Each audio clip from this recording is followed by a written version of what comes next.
Hey guys, tonight we're venturing into a London no one mentions in guidebooks or fairy tales, the soot-choked slums of Victorian East End.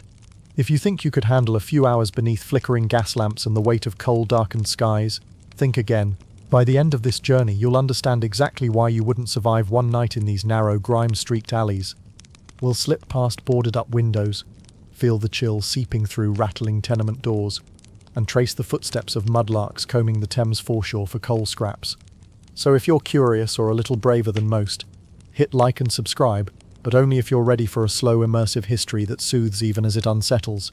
Drop a comment with where you're watching from and what the hour is in your corner of the world. I love sharing these moonlit moments with you. Now settle in, let the quiet hum of your fan become part of the tale. Take a deep breath and imagine the scent of damp brick and night soil, the distant rumble of factory whistles, and the hush of hungry voices in the workhouse queue. This isn't a story of palace balls or grand triumphs, it's the raw reality of survival, when comfort was scarce, and every coin counted for life or death. Dim your lights, exhale your day's worries, and join me as we discover why one night in Victorian London's underbelly would be your last, somewhere above the rumble of wheels on wet cobblestones, above the low murmur of London beginning to stir. A boy named Jack Lucky Jones wakes to another day. He is not tucked beneath layers of bedding in some cheery nursery. There is no candle flickering warmly by his bedside, no nursemaid coming to wake him with toast and milk. Instead, Jack opens his eyes to the low slope of an attic ceiling, close enough to touch. He blinks against the dusty morning light that pushes faintly through a warped and cracked window pane. Outside, the fog breathes against the glass as if the city itself is still deciding whether or not to rise. Jack shares this room being a generous term, with two younger children, neither of whom is officially related to him. But in Whitechapel, family is often defined by proximity and routine rather than blood. They sleep side by side on what was once a horsehair mattress, now reduced to a loose sack of straw that shifts with every turn. One of the children has, during the night, wrapped her arm around Jack's neck in a possessive sleep clutch. The other has kicked off the single shared blanket, now bunched beneath the chamber pot in the corner. Jack extricates himself carefully, the practiced art of a boy who's had to wait quietly for as long as he can remember. The floor beneath him is cold, stone-worn smooth by many tired feet. He lets out a small involuntary shiver as he places his bare foot down first. Only one, as the other, more fortunate foot is soon tucked into his lone remaining boot. Its twin was lost to the Thames weeks ago. Jack is still half convinced it was stolen by the river herself. The boot squeaks faintly as he shifts his weight. He wriggles his foot in deeper, then reaches for his trousers, hanging from a nail beside the fireplace, an old one, long bricked over and now just a drafty hole where a mouse once lived. The trousers are too short, patched at both knees, and one suspender strap has been replaced with a bit of twine. They belong to him in the way most things in his life do, unofficially and without ceremony. A shirt follows, one that was white once, perhaps, but is now somewhere between soot and taupe. He rubs his eyes, not in complaint, but because the motion is familiar and comforting. In a small box beneath the slanted wall, he finds a bit of dry bread left from the evening before, wrapped in a scrap of paper torn from an advertisement for soap he cannot afford. There is no mirror in the attic, which Jack considers something of a blessing. What would he look for anyway? He knows his face well enough by touch. The smear of last night's coal dust still on his cheek, the scratch on his temple from a loose nail, the mop of unbrushed hair flattened in all the wrong places. The attic room itself is not much to speak of. The ceiling droops on one side, a single chair sits unevenly in the corner, occupied by a lopsided kettle and a pair of socks that have given up all elasticity. There is a pail, a cracked jug for water, and a tin box with a broken lid that holds 3 buttons, a bit of string, and a smooth stone that Jack insists is lucky. And yet, despite the cold and the damp, there is a peculiar rhythm here, a quiet choreography of survival. Jack knows how to move through it all. He knows which floorboard creaks, which beam leaks in the rain, and which step on the staircase must be skipped if one hopes not to wake the landlord. This attic may not be a sanctuary, but it is his. And outside, the river waits. If you were to stand in the middle of Jack Lucky Jones's building and slowly turn in a circle, you'd find yourself in a place that was once considered quite grand. Once upon a time, decades and a few layers of soot ago, this structure had been a respectable family home. Red brick, tall windows, a tidy iron railing out front, perhaps a lace curtain or two. But London is nothing if not resourceful when it comes to space, and as the city swelled, This single home quietly multiplied. Walls went up, rooms were split, parlours became dormitories, kitchens turned into rentable cupboard space. What had housed one family now housed 15 or 20 or more, depending on how charitable your definition of housed happened to be. Jack's attic was just one piece of this living puzzle. Beneath it, more rooms stacked floor upon floor, like bookshelves groaning with too many volumes. Each family, sometimes entire generations, occupied a single room. Furniture, if present, was rarely more than a cot, a crate, and something flat to cook on. Privacy was achieved not with doors, but with curtains strung across rope. Noise, of course, paid no attention to curtains. And oh, the walls. If ever a building could be said to gossip, it was this one. They whispered everything. A mother scolding her child 2 floors down. A baby wailing through the night. A cough that never quite went away. Arguments conducted in whispers that eventually turned into shouting. And sometimes, just sometimes, laughter, low and unexpected, like a bird singing in a coal cellar. Of course, walls weren't the only thing shared. Hygiene, too, was a communal affair, though perhaps not in the way one might hope. There was no indoor plumbing. At the back of the building stood a pair of outdoor privies. Wooden, rickety, and permanently scented. In theory, they were emptied and cleaned by the night soil men. In practice, they often filled up faster than they could be cleared. Overflow was not uncommon, nor was resignation. Bathing was something of an event. For most, it involved a tin basin, a rag, and some cold water hauled up from a courtyard pump. Soap was treasured when available, and replaced with sand or lye when it wasn't.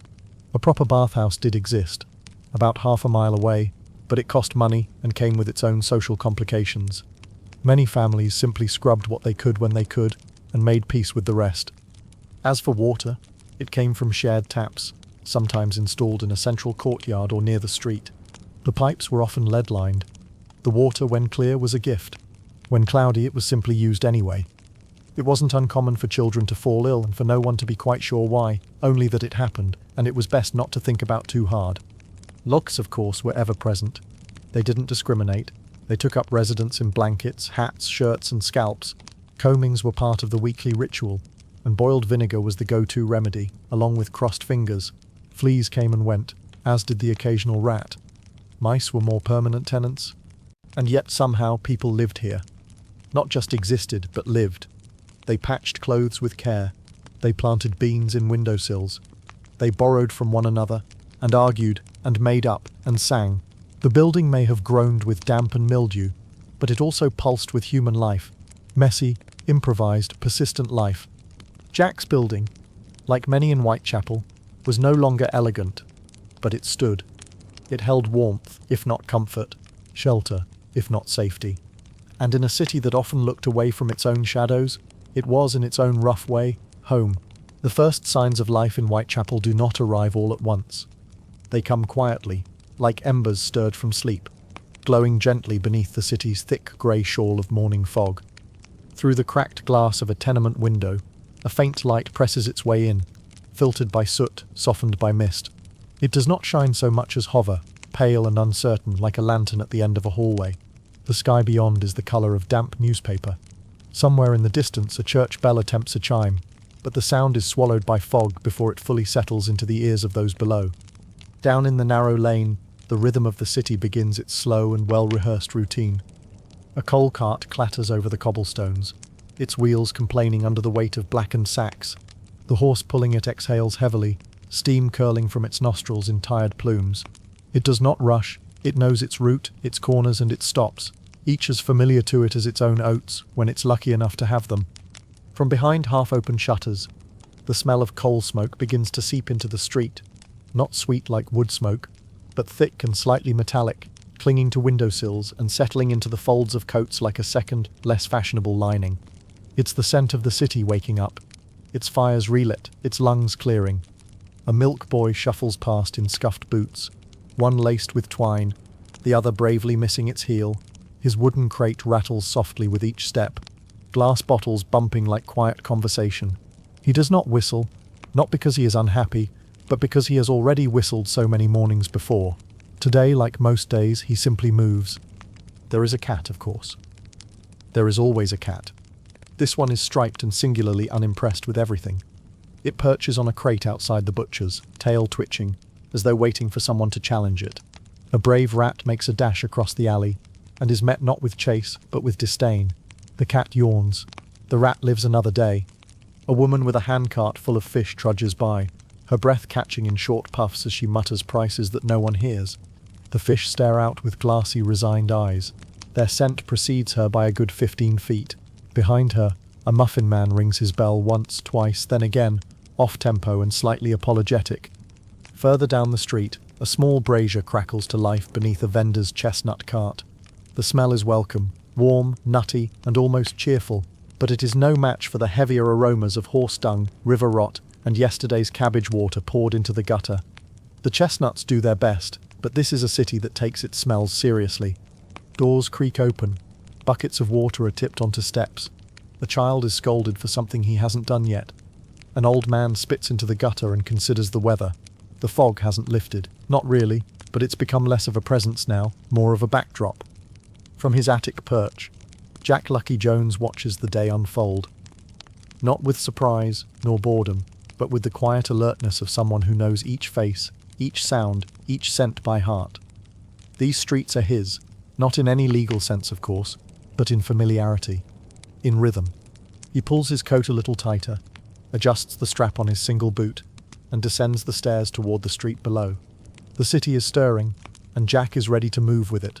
It is another day in the East End, damp, uneven, and entirely his. The workhouse did not wake. It was already awake. Even before the pale dawn light reached the barred windows, the building had stirred, not in any way that suggested life or energy, but in that dull, familiar shuffling that happens when cold feet touch cold stone, and people rise not from rest but from obligation. In the East End of London, the workhouse was not a sanctuary, it was a sentence.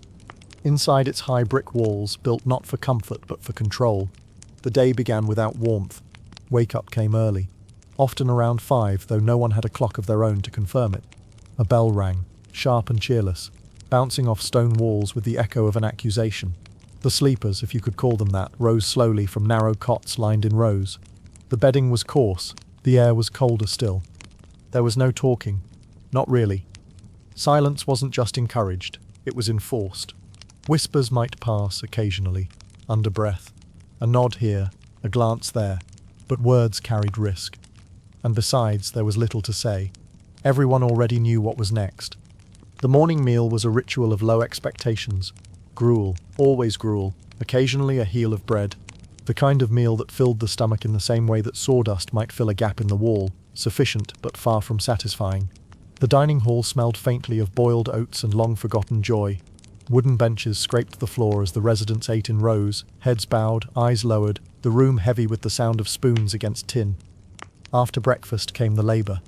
For some, it meant breaking stones in the yard. For others, picking oakum, teasing apart old ship ropes with raw, reddened fingers until the fibres could be reused. It was slow work, repetitive and punishing. For the elderly or ill, tasks were often no gentler, scrubbing corridors, peeling endless potatoes, sorting through rags. There was no wage, of course. The reward was continued lodging, and the privilege of starting all over again the next day. It was said the workhouse existed to help the poor, but only in the way a boot helps a beetle to lie still.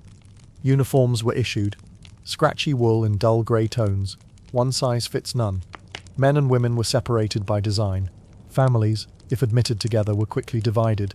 Children went one way, mothers another, fathers somewhere else entirely. Reunions were not part of the plan. Emotional warmth, like physical warmth, was considered an indulgence best left at the door. The buildings themselves were stern things. Long corridors, arched doorways, and windows placed just a little too high to look through easily. Everything about the structure said order, control and permanence. Nothing said home. Surveillance was constant, though not always visible.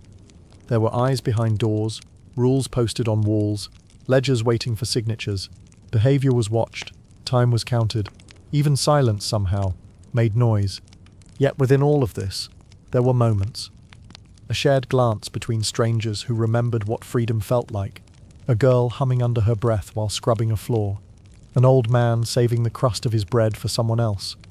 Small things, defiant things. Reminders that people, even when stripped of nearly everything, remained stubbornly human. The workhouse promised shelter, and technically, it delivered. But it was not a place to live. It was a place to endure. The roof did not leak, the rules were followed, and the rooms were swept clean. And still, the residents moved through it like ghosts, quiet, pale, and mostly forgotten. They were alive, but only just. The prevailing wisdom of the age, if one could call it wisdom, was that poverty was not a matter of misfortune, but of moral defect. If you were struggling, the logic went, it must be because you hadn't tried hard enough, or planned well enough, or behaved as you ought to have. Poverty was your fault, a symptom of laziness perhaps, or vice, or simply bad character. In Victorian London, to be poor was not simply to lack money, it was to stand accused. The crime?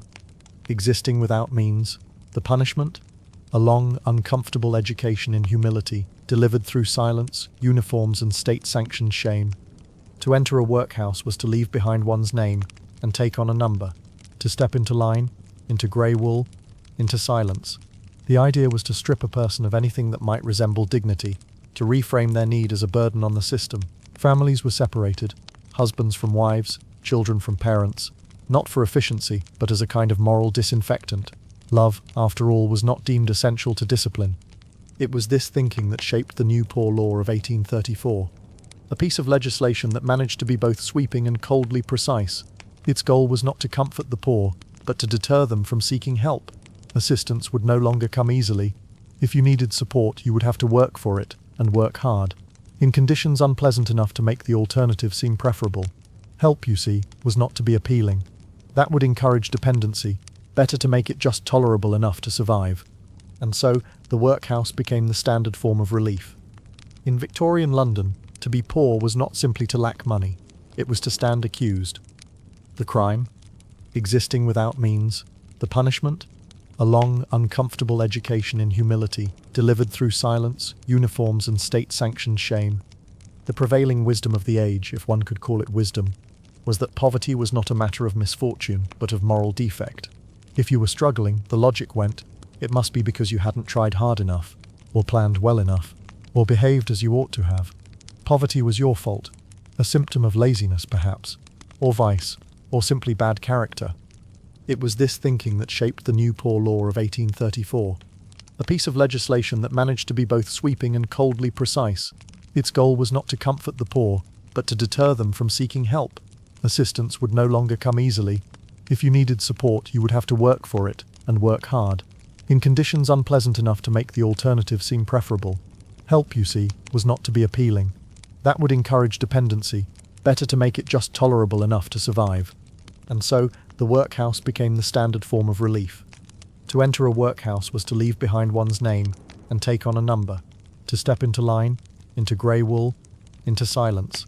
The idea was to strip a person of anything that might resemble dignity, to reframe their need as a burden on the system. Families were separated, husbands from wives, children from parents, not for efficiency, but as a kind of moral disinfectant.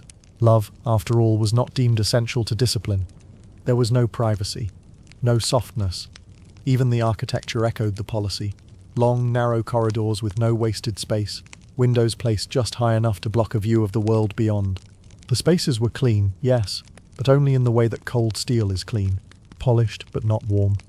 Residents wore uniforms, not for function, but to erase individuality. The colours were neutral, the fabrics coarse. Even the cut of the clothing was uniform, one size, unflattering, and unmistakable. If you saw someone in workhouse garb on the street, you knew exactly where they'd come from, and more importantly, so did they.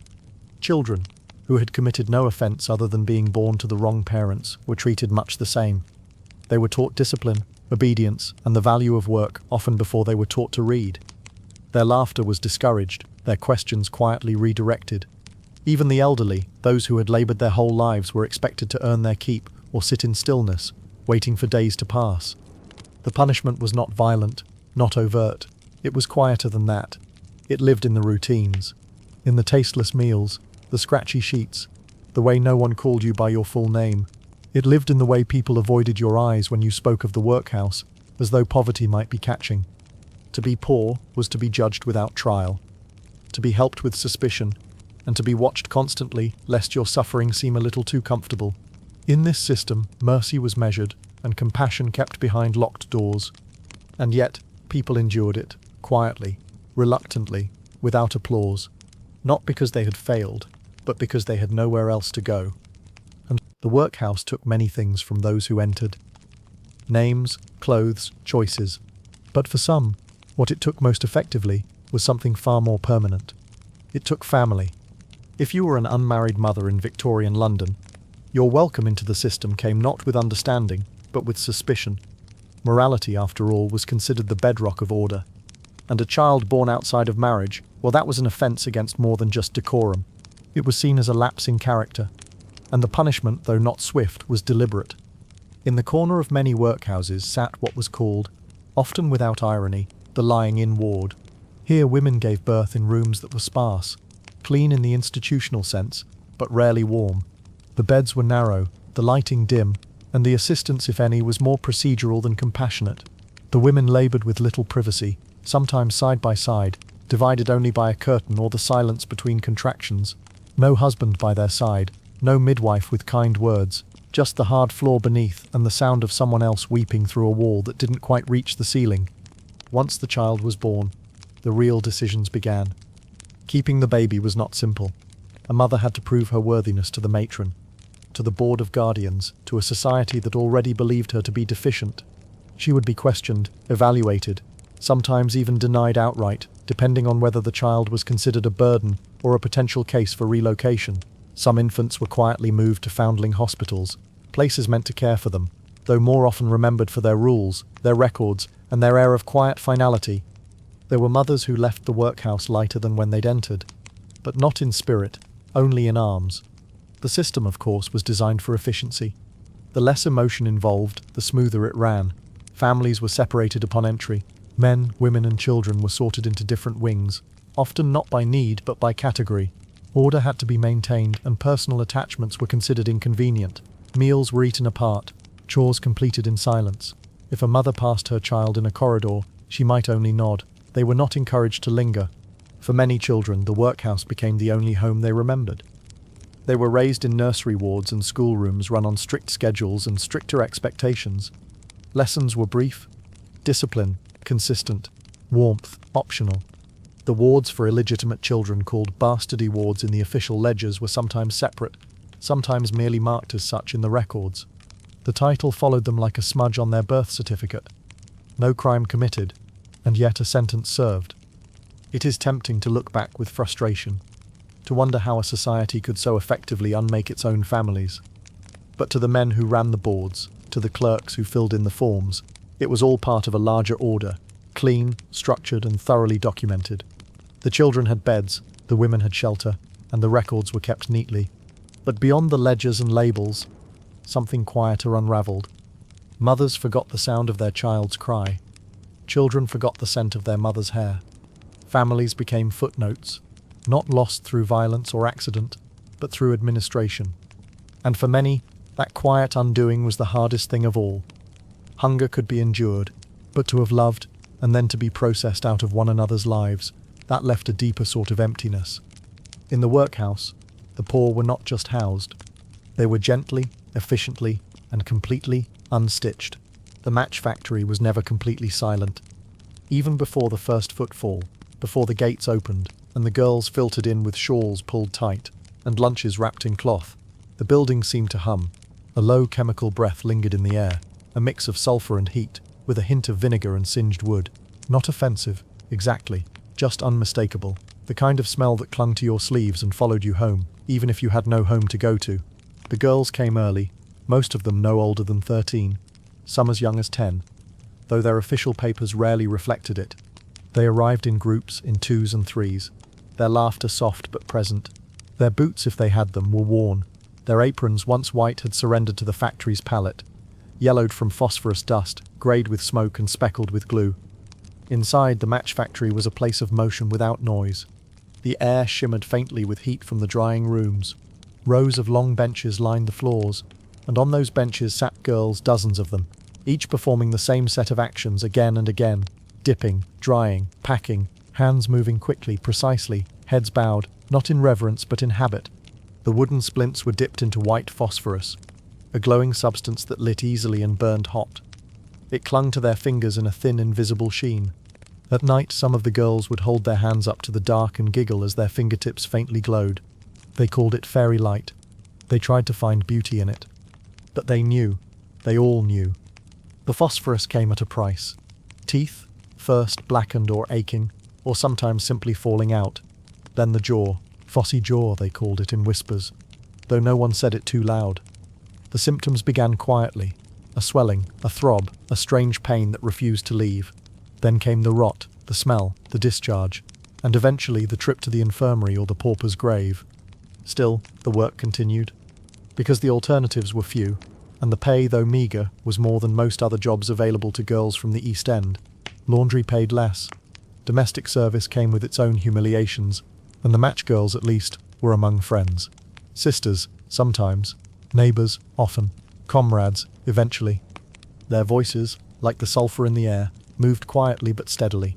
They shared stories over the sound of stools scraping the floor. They passed bread, needles, gossip. They watched out for each other when one coughed too hard or swayed on her feet. Some carried a handkerchief soaked in vinegar, held to the face during the worst shifts, not to block the smell but the risk. The overseers walked the aisles with practiced detachment. As long as production was steady and there was no visible rebellion, they turned a blind eye to most things. Girls worked through cramps, through fevers, through bruises they did not explain. They learned to keep their heads down, and sometimes quietly, they learned to look up. Because one day, they would walk out. But not yet. Not here. Not in this moment. For now, the match girls dipped, packed, and stacked their tiny sulphur-tipped splinters. Each motion small, but steady. Each gesture a repetition of the last. And outside, the soot-darkened city moved past them, oblivious to the quiet danger that glowed at their fingertips. They were not just workers, not yet rebels. But even in their stillness, they sparked something. Not with fire, not yet. But with each breath, each whisper, each shared glance, something brighter began to flicker. Not all work in Victorian London happened in factories or behind shop fronts. Much of it slipped through the city's cracks, moving quietly through its filth and fog. These were the scavengers, the toshers, the rag pickers, the crossing sweepers, figures who lived in the city's margins, both unseen and unavoidable. They didn't build London exactly, but they stopped it from collapsing entirely. The tosher was perhaps the most elusive. He worked by lantern light, often waist-deep in water, navigating the sticky underworld of the city's sewers. With a long pole in one hand and a battered canvas sack over his shoulder, he combed through waste and runoff in search of anything that glinted: copper wire, lost buttons, the occasional coin dropped down a drain in a moment of misstep or drunken generosity. The smell, as you might expect, was not pleasant, though toshers rarely commented on it. One imagines you simply stopped noticing after a while, in the way a fish stops noticing it's wet. What mattered more was the silence, the dripping of old pipes, the squelch of boots in sludge, and the occasional rat, of course, bold and better fed than one might prefer. Above ground, just as industrious and just as invisible, were the rag pickers. You could find them hunched over piles of rubbish in alleyways and market squares, sorting through the refuse of the more fortunate. Their eyes were trained to see value in decay: a strip of fabric, a piece of bone for buttons or glue, an old shoe sole that might live another day with a bit of stitching. Their hands, gloveless and quick, worked through scraps with the efficiency of habit. Their reward? A few pence from the rag merchants who purchased their findings by the sack. Rag picking required no training, no references, and certainly no questions. It was work for the very bottom. The elderly, the widowed, the forgotten. But it was work. And that, in many corners of London, was more than most could claim. Then there was the crossing sweeper. A child most often, sometimes barefoot, sometimes equipped with nothing more than a broom and a winning smile. Their task? To clear a path through the sludge and muck for the boots of the better off. Rain or shine, they waited at the edges of busy intersections, sweeping a dry spot through the slurry of horse manure, soot, and all manner of urban sediment. Their reward was uncertain. A tossed coin if the passerby was kind, a cuff on the ear if not. It was a strange profession, built on politeness and timing. Sweep too soon, and the path would be filthy again before the boots arrived. Sweep too late, and the boots would carry on without you. It required instinct and speed, and perhaps a little charm. All of these workers shared a certain rhythm. Early risers, late sleepers, always moving. Their tools were simple, a pole, a sack, a broom. Their uniforms were whatever they hadn't yet worn through. Their workspace? The parts of London most preferred not to look at too closely. But they were there, every day. Sifting, sweeping, wading, quiet custodians of the city's waste. They took what was thrown away and found purpose in it. They lived between the shadows of carriages and the smoke from factory chimneys, and if they ever complained, the city did not hear them. Or perhaps it chose not to listen. Still, they worked. Because scraps, it turned out, were sometimes all a city had to offer. And scraps for some were just enough. There were two Londons, really. One was all polished brass and marble shop fronts, lantern-lit awnings and windows dressed like theatre stages. The other crouched in its shadow, smudged, soaked through, and stitched together with string. You could begin your evening on Regent Street, strolling beneath neatly spaced gas lamps that cast their light in predictable patterns across the pavement. There, shop girls arranged satin ribbons in displays so carefully balanced they might as well have been orchestras. Top hats bobbed along beside parasols. A carriage passed, its wheels barely making a sound on the freshly swept stone.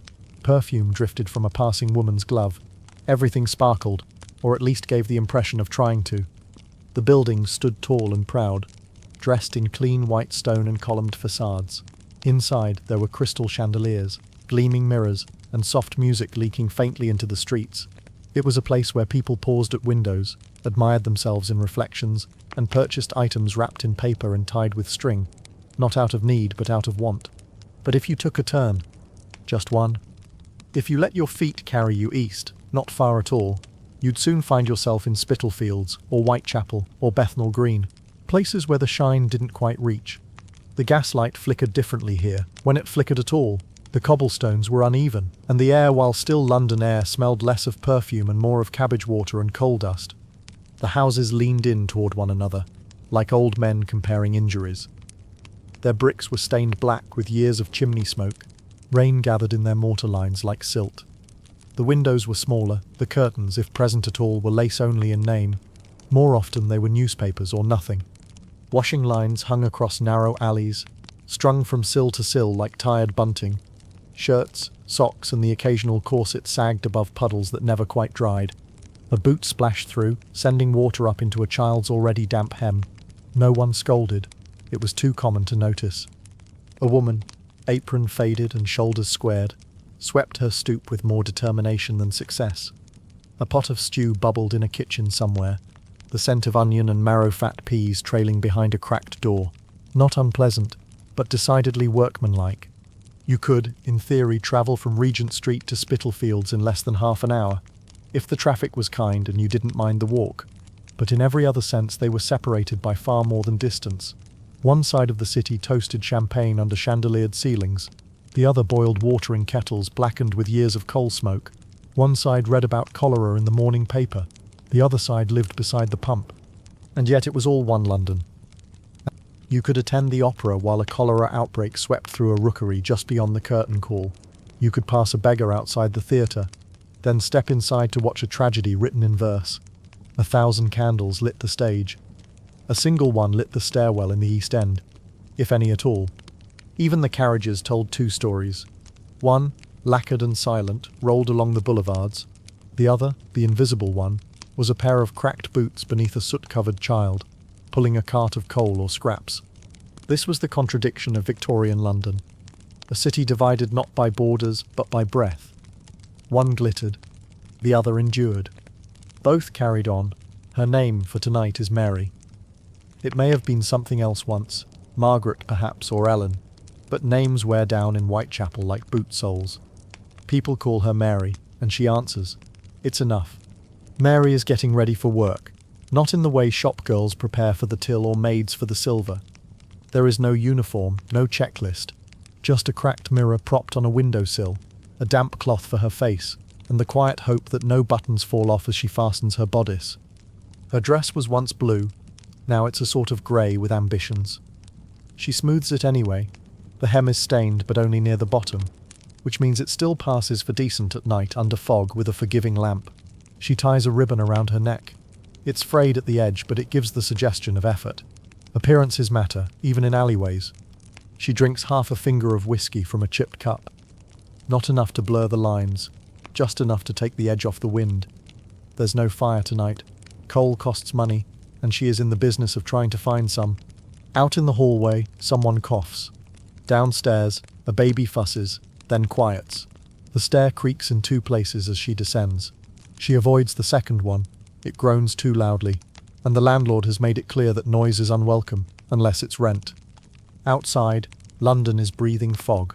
The gas lamps hiss with a soft, steady rhythm, casting puddles of light that flicker at their edges like candle flames in a draught. Mary steps into one of them and adjusts her shawl. It's not warm, but it covers the tear in her sleeve. That will do. The street smells of old cabbage, smoke, and something sour that no one can quite name. A cat slinks past her, disinterested. Its tail twitches once before disappearing into a gap between buildings. Somewhere, a boot scrapes against cobblestone. She turns her head instinctively, not in alarm but in habit. There is nothing romantic about Mary's walk. No strut, no sway, just a steady pace and careful glances. Her job is not to flirt. It is to survive. Some nights, she gets lucky. A man with a heavy coat and light conscience. Other nights, she walks for hours. Ignored or jeered, or worse, noticed by the wrong sort of attention. The work, such as it is, isn't glamorous. It isn't rebellion or freedom or any of the things written in novels. It's simply what remains when needlework pays tuppence and laundry jobs vanish without warning. Mary has ironed collars, scrubbed floors, peeled potatoes until her knuckles cracked. But those jobs disappear. Illness comes, age creeps in, a single mistake, or a simple twist of luck, and you end up here, on a corner, beneath a lamp, hoping your boots last the winter. She doesn't think of herself as wicked. She doesn't think of herself as much of anything, most nights, just tired and aware. Because that's the trick, really. Awareness, not beauty, not charm, knowing when to speak, when to retreat, when to step out of the fog and into the glow of a lamp, just long enough to be seen, but not too long. Mary walks the streets, not for pleasure, but for rent, for bread, for the coal she didn't burn tonight. She walks for the chance to keep walking, and in the hush of midnight, as the city steams and sighs and the lamps flicker on, she becomes one of London's many shadows. Not quite invisible, but close. The path for a poor woman in 1880s London was not wide. It did not fork gracefully into a dozen options. It was narrow, crooked, and lined with splinters. Some began in domestic service. Girls of 13 or 14, sometimes younger, sent off with a bundle of clothes and a quiet warning to behave. They scrubbed floors, hauled coal, polished chamber pots and answered bells that never seemed to stop ringing. If they were lucky, they found a fair mistress. If not, they learned quickly to keep their heads down and their thoughts quieter still. Wages were meagre. Board and lodging were part of the bargain, but the room was usually a cupboard under the stairs or an attic near the rafters, with a thin blanket and no fire. Days began before sunrise and ended when the last candle was out. They were always tired and often hungry, and if they lost the job, perhaps for being too slow or too outspoken or simply too sick, they joined the long line of women seeking the next rung down. Needlework was another option. A quieter trade, done at home or in crowded workshops that smelled of wool, chalk and damp stone. Hands stitched until they bled, eyes strained in poor light. The pay was by the piece, which meant speed was survival. 10 hours might earn a few pence, enough for bread and lodging if business was good, but ruin if a customer delayed payment. The work was solitary, steady and slowly eroding. Then there was laundry. Wet work, as they called it. It began with boiling water hauled from a pump, stirring heavy linens in vats with long paddles, scrubbing collars with lye, and wringing everything out by hand. The air in washhouses was thick and sharp, full of steam and soap and tired breath. Women's arms ached, backs bent, and fingers cracked from the caustic mix. There were no uniforms, but everyone wore the same tired look. Street trade was always there, selling flowers, matches, oranges, ribbons, trinkets or buttons from a tray. You stood on corners in the cold, smiling at passers-by who rarely looked back. If it rained, your wares spoiled. If police swept the street, you were moved along. It was honest, in its way, but hard to call a living. And then came the turns. A husband died, or left. A child fell ill. A job vanished, or a body gave out. Respectability was not a shield. It was a threadbare shawl, easily lost in a gust of bad luck. Many who turned to sex work had once polished silver or hemmed skirts. Some had children. Some had once sat in pews beside their employers, dressed in borrowed bonnets. They were not fallen angels. They were pushed, bit by bit, coin by missing coin. Poverty in London didn't ask for your story. It just waited at the pump, the pawn shop, the workhouse gate. And when wages slipped below rent and bread, women adapted. They found ways to make a shilling stretch, to make a man pause, to keep walking. The city whispered about vice and virtue. But in East End kitchens and alleyways, the conversation was simpler. Would there be heat tonight? Was the child coughing worse? Could one more evening on the street pay for coal? In a world where dignity didn't pay, women wore what survival required. Sometimes it was a laundry apron, sometimes a ribbon, sometimes only courage. Because work was work, and hunger, in any dress, was still hunger. The great weight of London's justice system did not fall evenly. For women like Mary, the night didn't just bring fog and hunger, it brought the risk of being blamed for her own bruises. The man with the raised fist or slurred threats was dangerous. Yes, but even more dangerous was the silence that followed, the shrug, the chuckle, the constable's slow turn of the head. Justice, when it came, often wore polished boots and looked in the other direction. If Mary cried out, it mattered very much how she did it. Too loudly, and she might be arrested for causing a disturbance. Too weakly, and no one would hear. There was no ideal pitch for desperation, no proper tone for fear. And in any case, her profession, if you could call it that, made her easy to disbelieve. You see, women like Mary didn't fit the ideal profile of the innocent victim. She had no employer to vouch for her, no husband to file a complaint, no polished shoes or borrowed bonnet to mark her as worth listening to. In the ledgers of law, she was a name without importance, a statistic waiting to happen. Unless a body turned up, and even then, preferably in the morning, police rarely took much notice. If they did, it was often to move her along, or to fine her for obstruction, or to toss her into a holding cell until the fog lifted and the paperwork felt less troublesome. There were officers who cared, of course, men with tired eyes and quiet voices, but the system itself, the cold machinery of justice, was not designed to protect women like her. It was designed to contain them, to register their presence, note their nuisance, and file them away until forgotten. The press, too, had its part to play. Newspapers wrote about murdered women with a tone somewhere between fascination and contempt. There was always space for speculation about what she had done to deserve it. Whether she'd been drunk, whether she had been seen with the wrong sort of man, her name would be printed, perhaps misspelled, along with the word unfortunate, which in Victorian journalism was both a euphemism and an accusation. Little space was given to the life she had lived before. Whether she once sewed uniforms for soldiers, whether she had children, whether her laugh sounded like rain on windows when it was real. Those details did not sell papers. The horror did. So, Mary walked, night after night, through alleys that blurred at the edges, past gas lamps that flickered out when most needed. And she watched. She watched for men, for fists, for the soft click of boot heels behind her. But she also watched for uniforms, because they too could turn on her.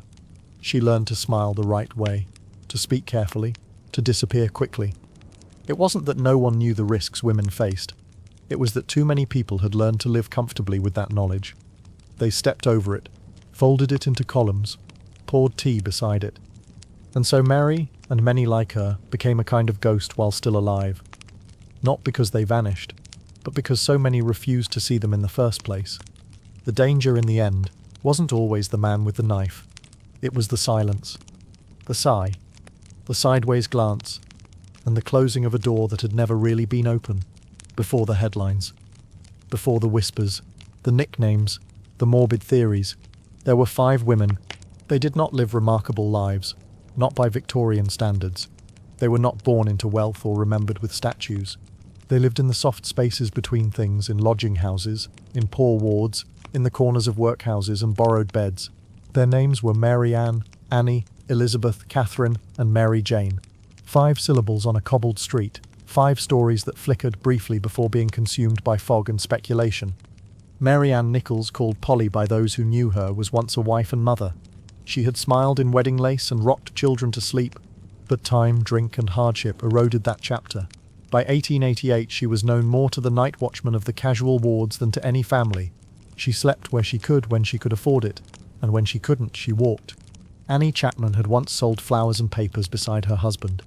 She wore her hair pinned neatly and had a fondness for ribbons when she could find them.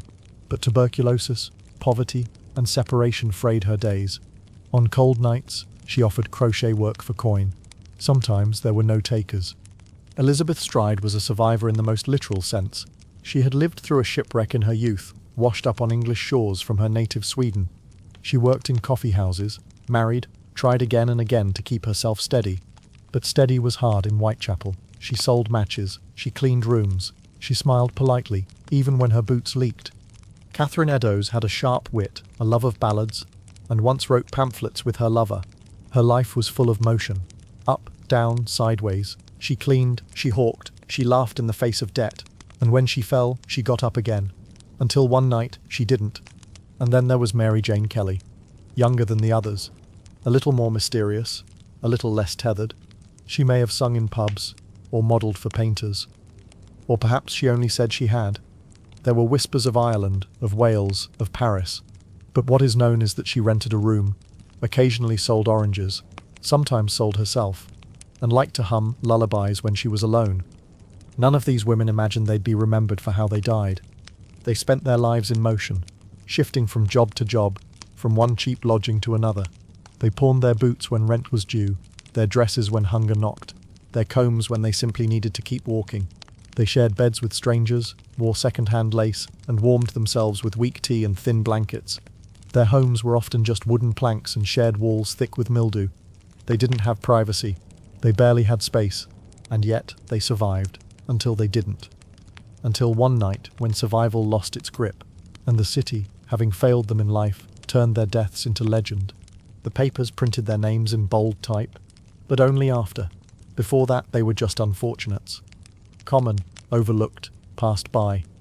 But there is quiet dignity in their middles, in the way they kept going, in the way they folded their dresses carefully, even when the hem was torn, in the way they hummed, traded, bargained, and buttoned up what little they had against the wind. The story of Jack the Ripper is a story of violence. But the story of these women, Mary Ann, Annie, Elizabeth, Catherine and Mary Jane, is one of endurance. And that is the part worth remembering. The fog that hung over Whitechapel was not merely weather, it was habit.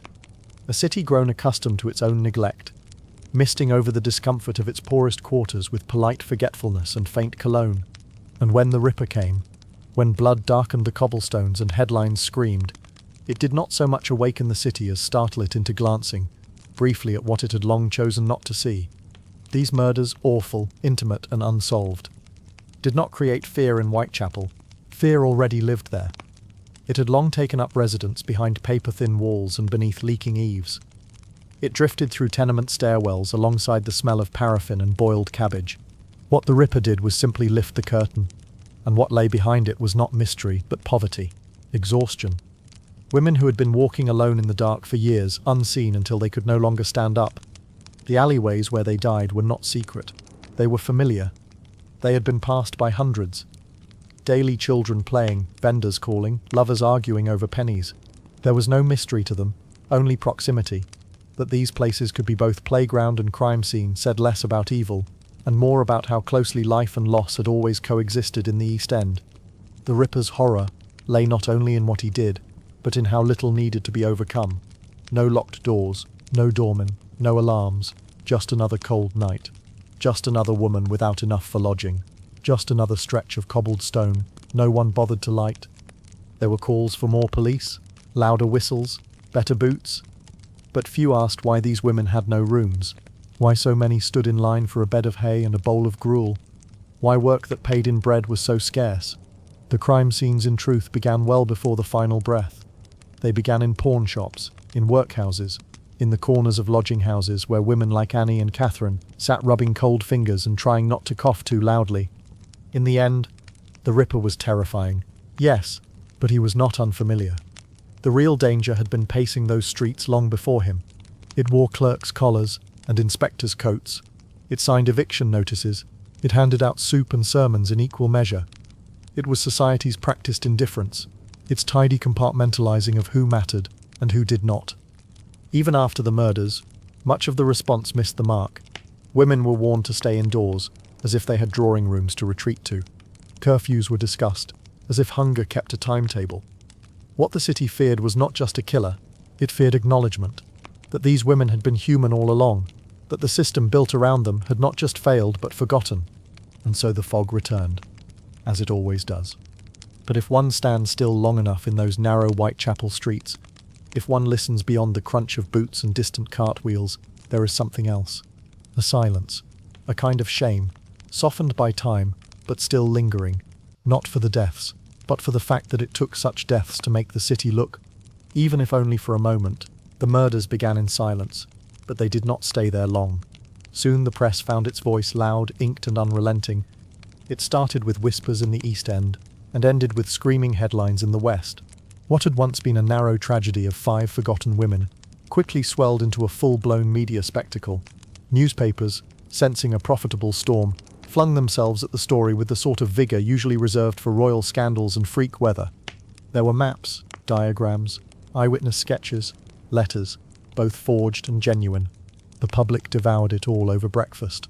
Another murder in Whitechapel became a phrase so common it might have shared column space with shipping forecasts, and the tone more often than not leaned toward titillation rather than tenderness.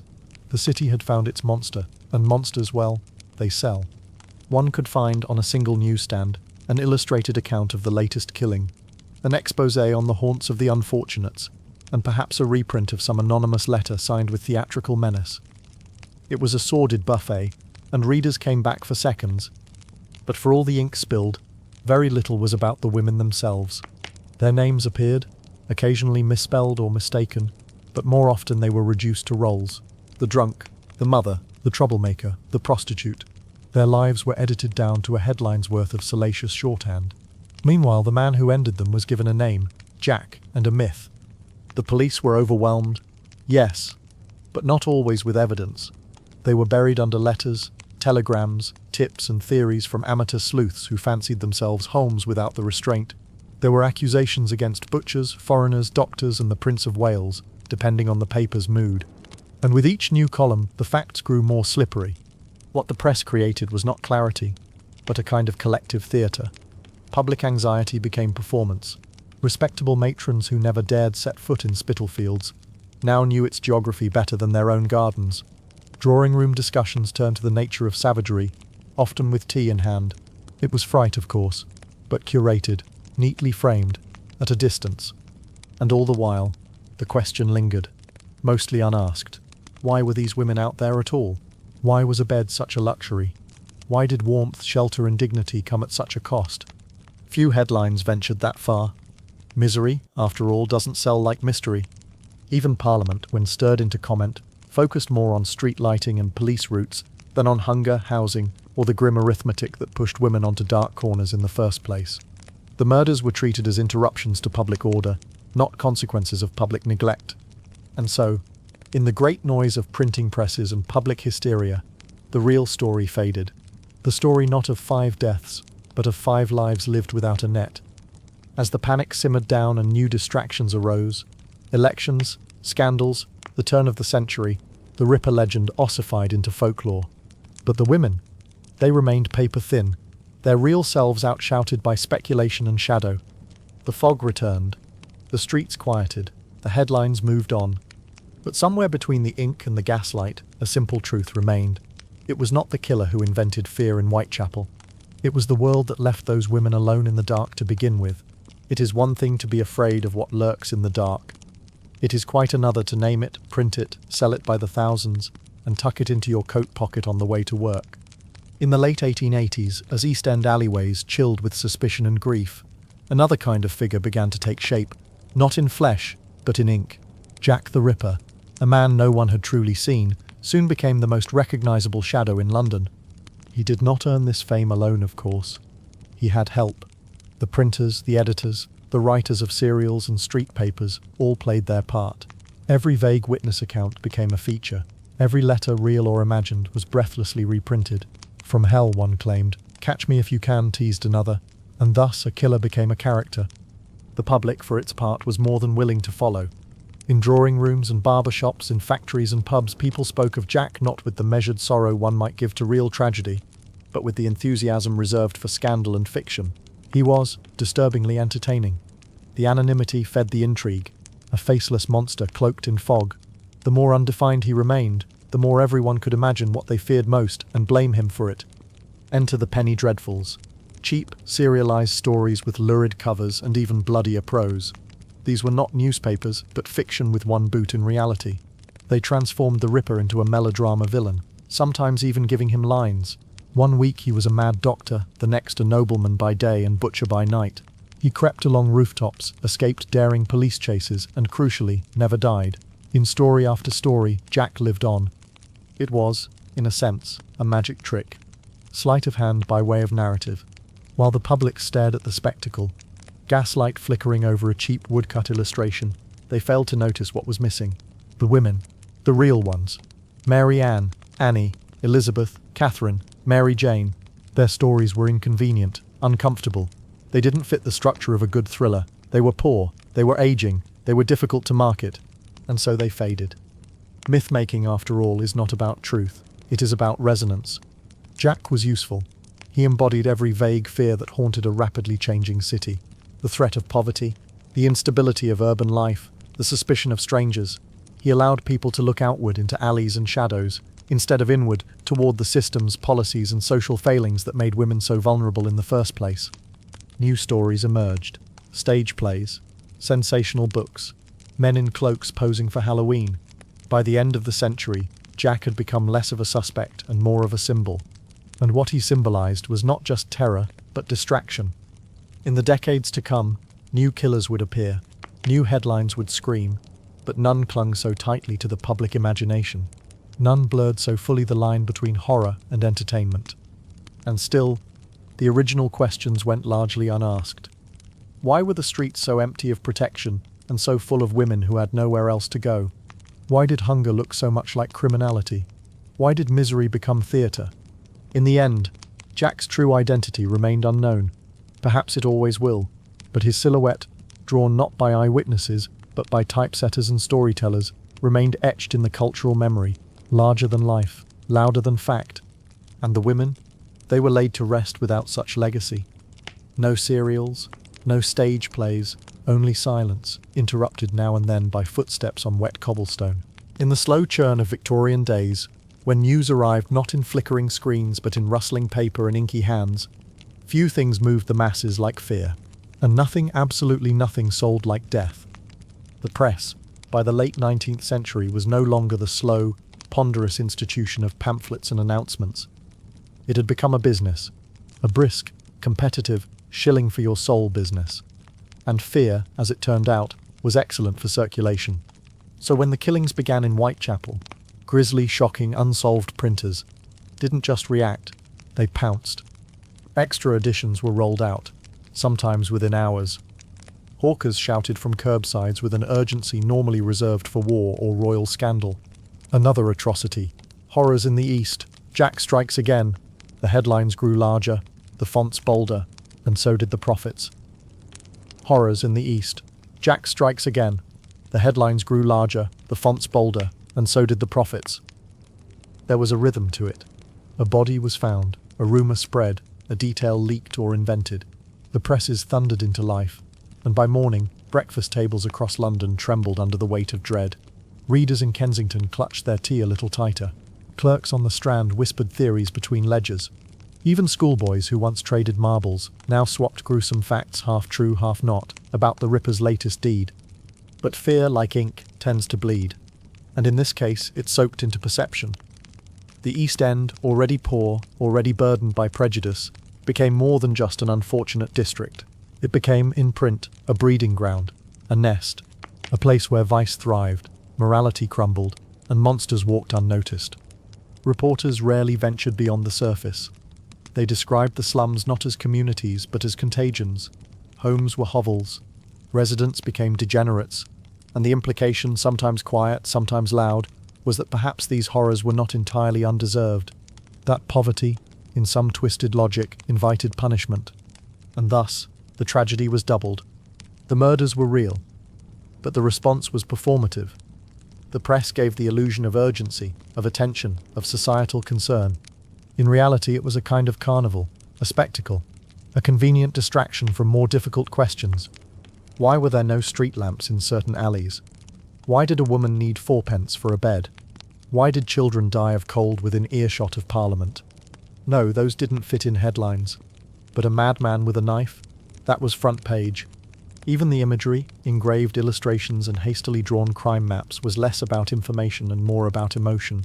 Arouse the reader, alarm the public, and above all else, keep them turning pages. The stories were not meant to illuminate the truth.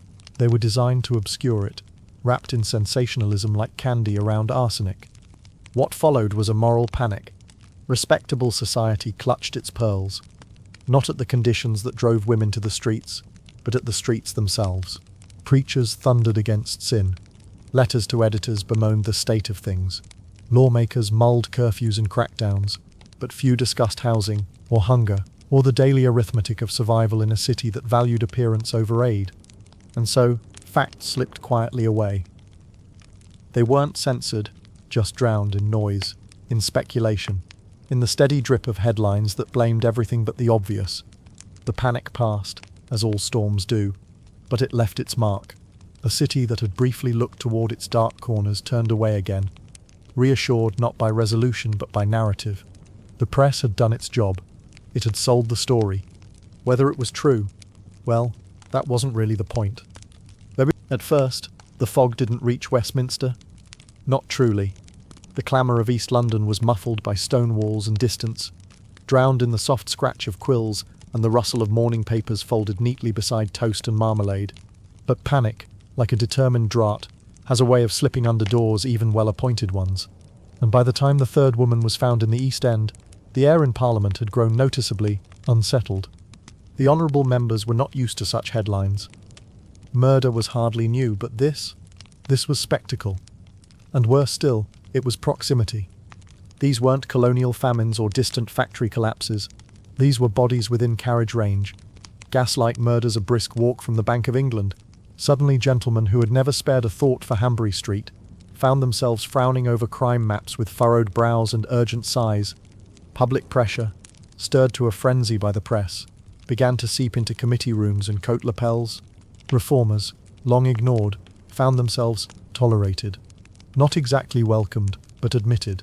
A sort of civic pestilence had become undeniable, and even those most fond of polished boots and platitudes could no longer deny the mud clinging to the hem of the empire. And so, beneath flickering candlelight, proposals began to surface. One called for better street lighting in poor districts, not for the benefit of residents, of course, but to make murderers easier to catch. Another suggested expanding the police force, though the logic leaned less toward protecting women and more toward containing unrest. Housing reform was mentioned gently, vaguely, as if to name the slums too loudly might summon them into Mayfair. Still, it was something. Social campaigners, who had long written and spoken into the void, sensed an opening. They stepped forward, not with glee, but with the careful patience of those used to disappointment. If the city's horror had become fashionable, so be it. They would use fashion as leverage. Philanthropists spoke of decency. Clergy thundered about morality. But the true reformers? They quietly handed out leaflets, made lists, tallied deaths, cited statistics about children under 5, about shared toilets per street, about how many candles it took to see a rat scurry in a tenement stairwell. Their weapons were numbers, footnotes, and unwavering calm. The panic gave them a pulpit. Briefly, and so they pressed for change. Not just because of murder, but because of milk prices, ventilation, and wages. And because it had to be done before the public looked away again. Of course, much of the resulting action was modest. Symbolic. A new gas lamp here. A few more constables there. A slum quietly raised. Its residents scattered to other, equally dismal streets. Parliament, like the press, was better at reaction than reflection. Yet something shifted. The Ripper had done what years of campaigning had not. He had embarrassed the establishment, forced polite society to glance east, however briefly. And while the gaze did not linger and the solutions were far from radical, the moment left a mark. Even horror, it turned out, could force a city to look twice. In the quiet that followed after the ink had faded and the street corners returned to shadows, those tiny reforms remained. And like all things in Victorian London, they came not with trumpets, but with the soft squeak of a chair. as someone finally reluctantly took notice. It began, as most catastrophes do, with a smell. Not a sudden one. Not a scent that flared up and then passed with the breeze. No, this one crept. It gathered. It lingered like a guest who had long overstayed, then pushed out its elbows and claimed ownership of the room. By the summer of 1858, London had become a city marinating in its own effluence. The Thames, long described in romantic verses as liquid silver or mother to the city, had by July taken on a different character entirely. No one called her beautiful now, not even in poetry. Under the sharp sun, her waters slowed then thickened. They lost their gloss, then their motion. What remained was less a river and more a warm brown broth of human waste, rotting animal parts, chemical runoff, and 1,000 unspoken things best not named before dinner. It hadn't happened overnight, of course.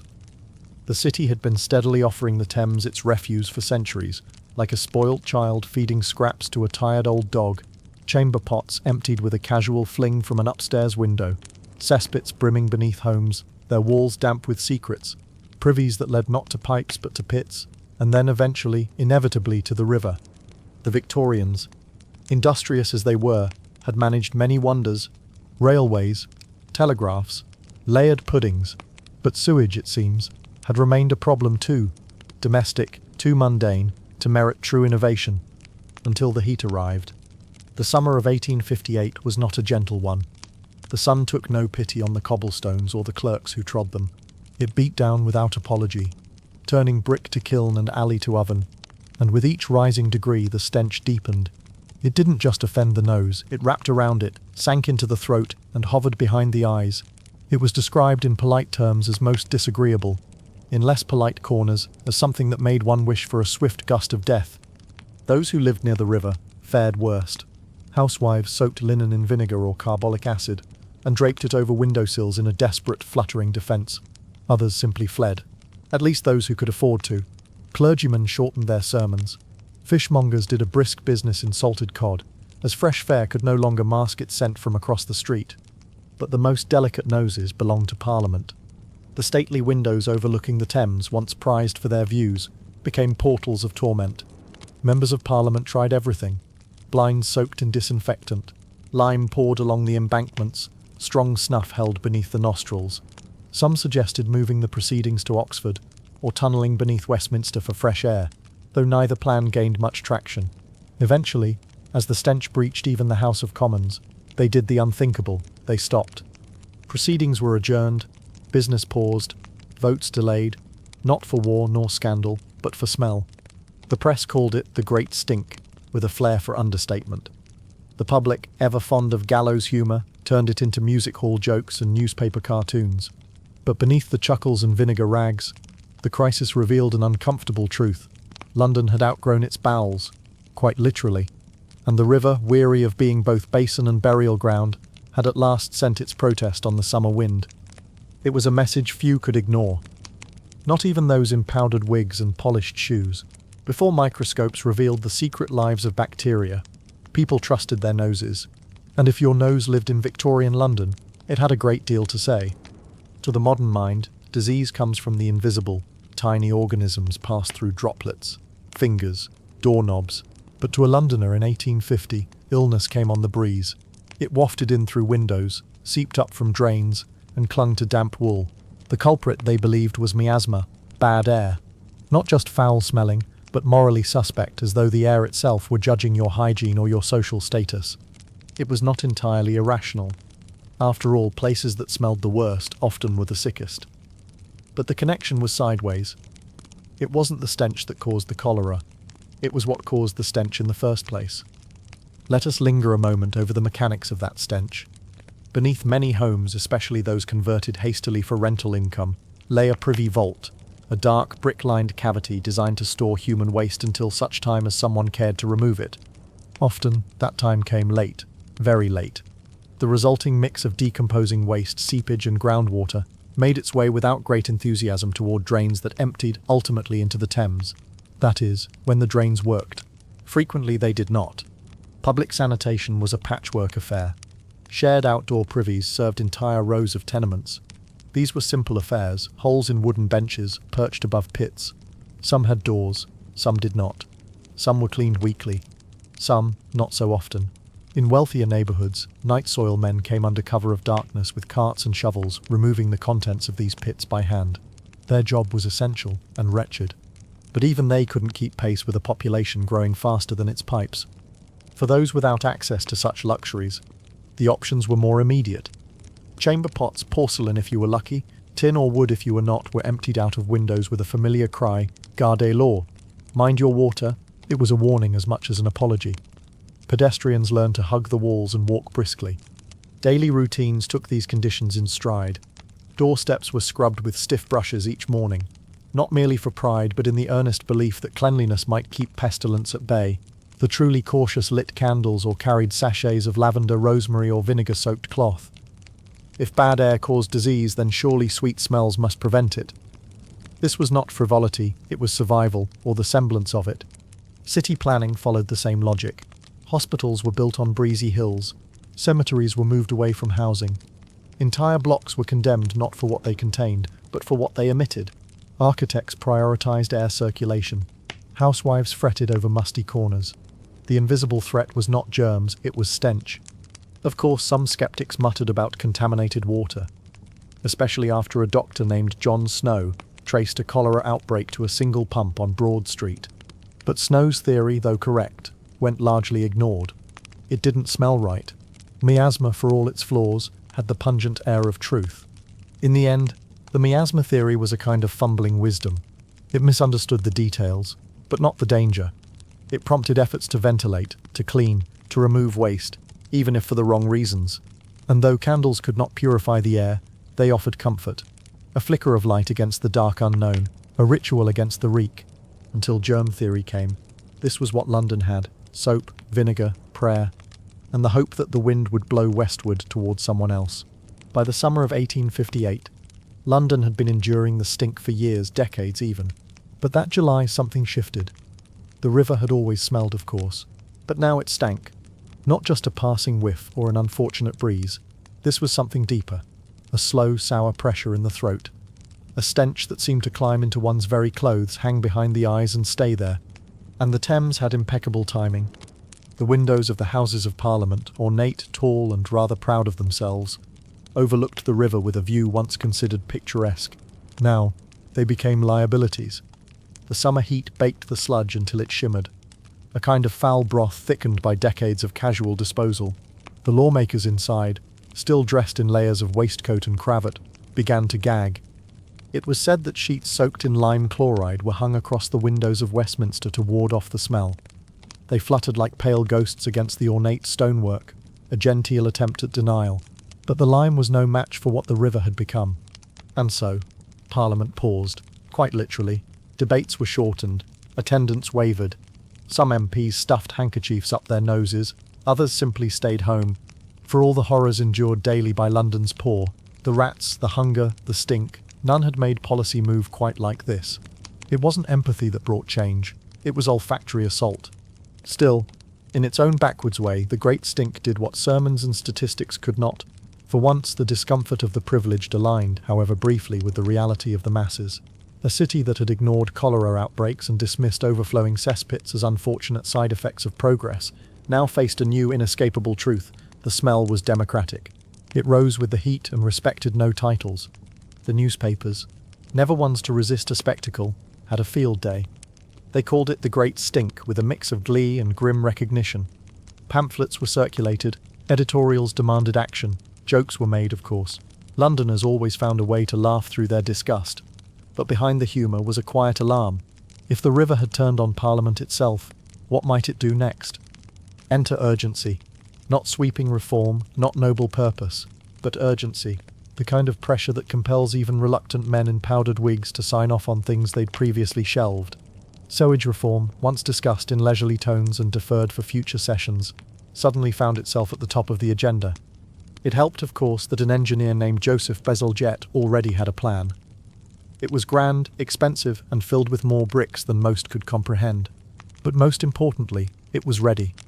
Parliament approved funding with uncommon speed, not out of vision but out of desperation. Change did not come overnight. Construction would take years. But something vital had shifted. The city, long tolerant of filth so long as it stayed out of sight, could no longer pretend. The stench had curled around its monuments and institutions. It had seeped into the papers, the parlours, the dinner conversations, and finally, it could not be ignored. So in that strange summer, with its sun too hot and its air too thick, London found the first breath of relief.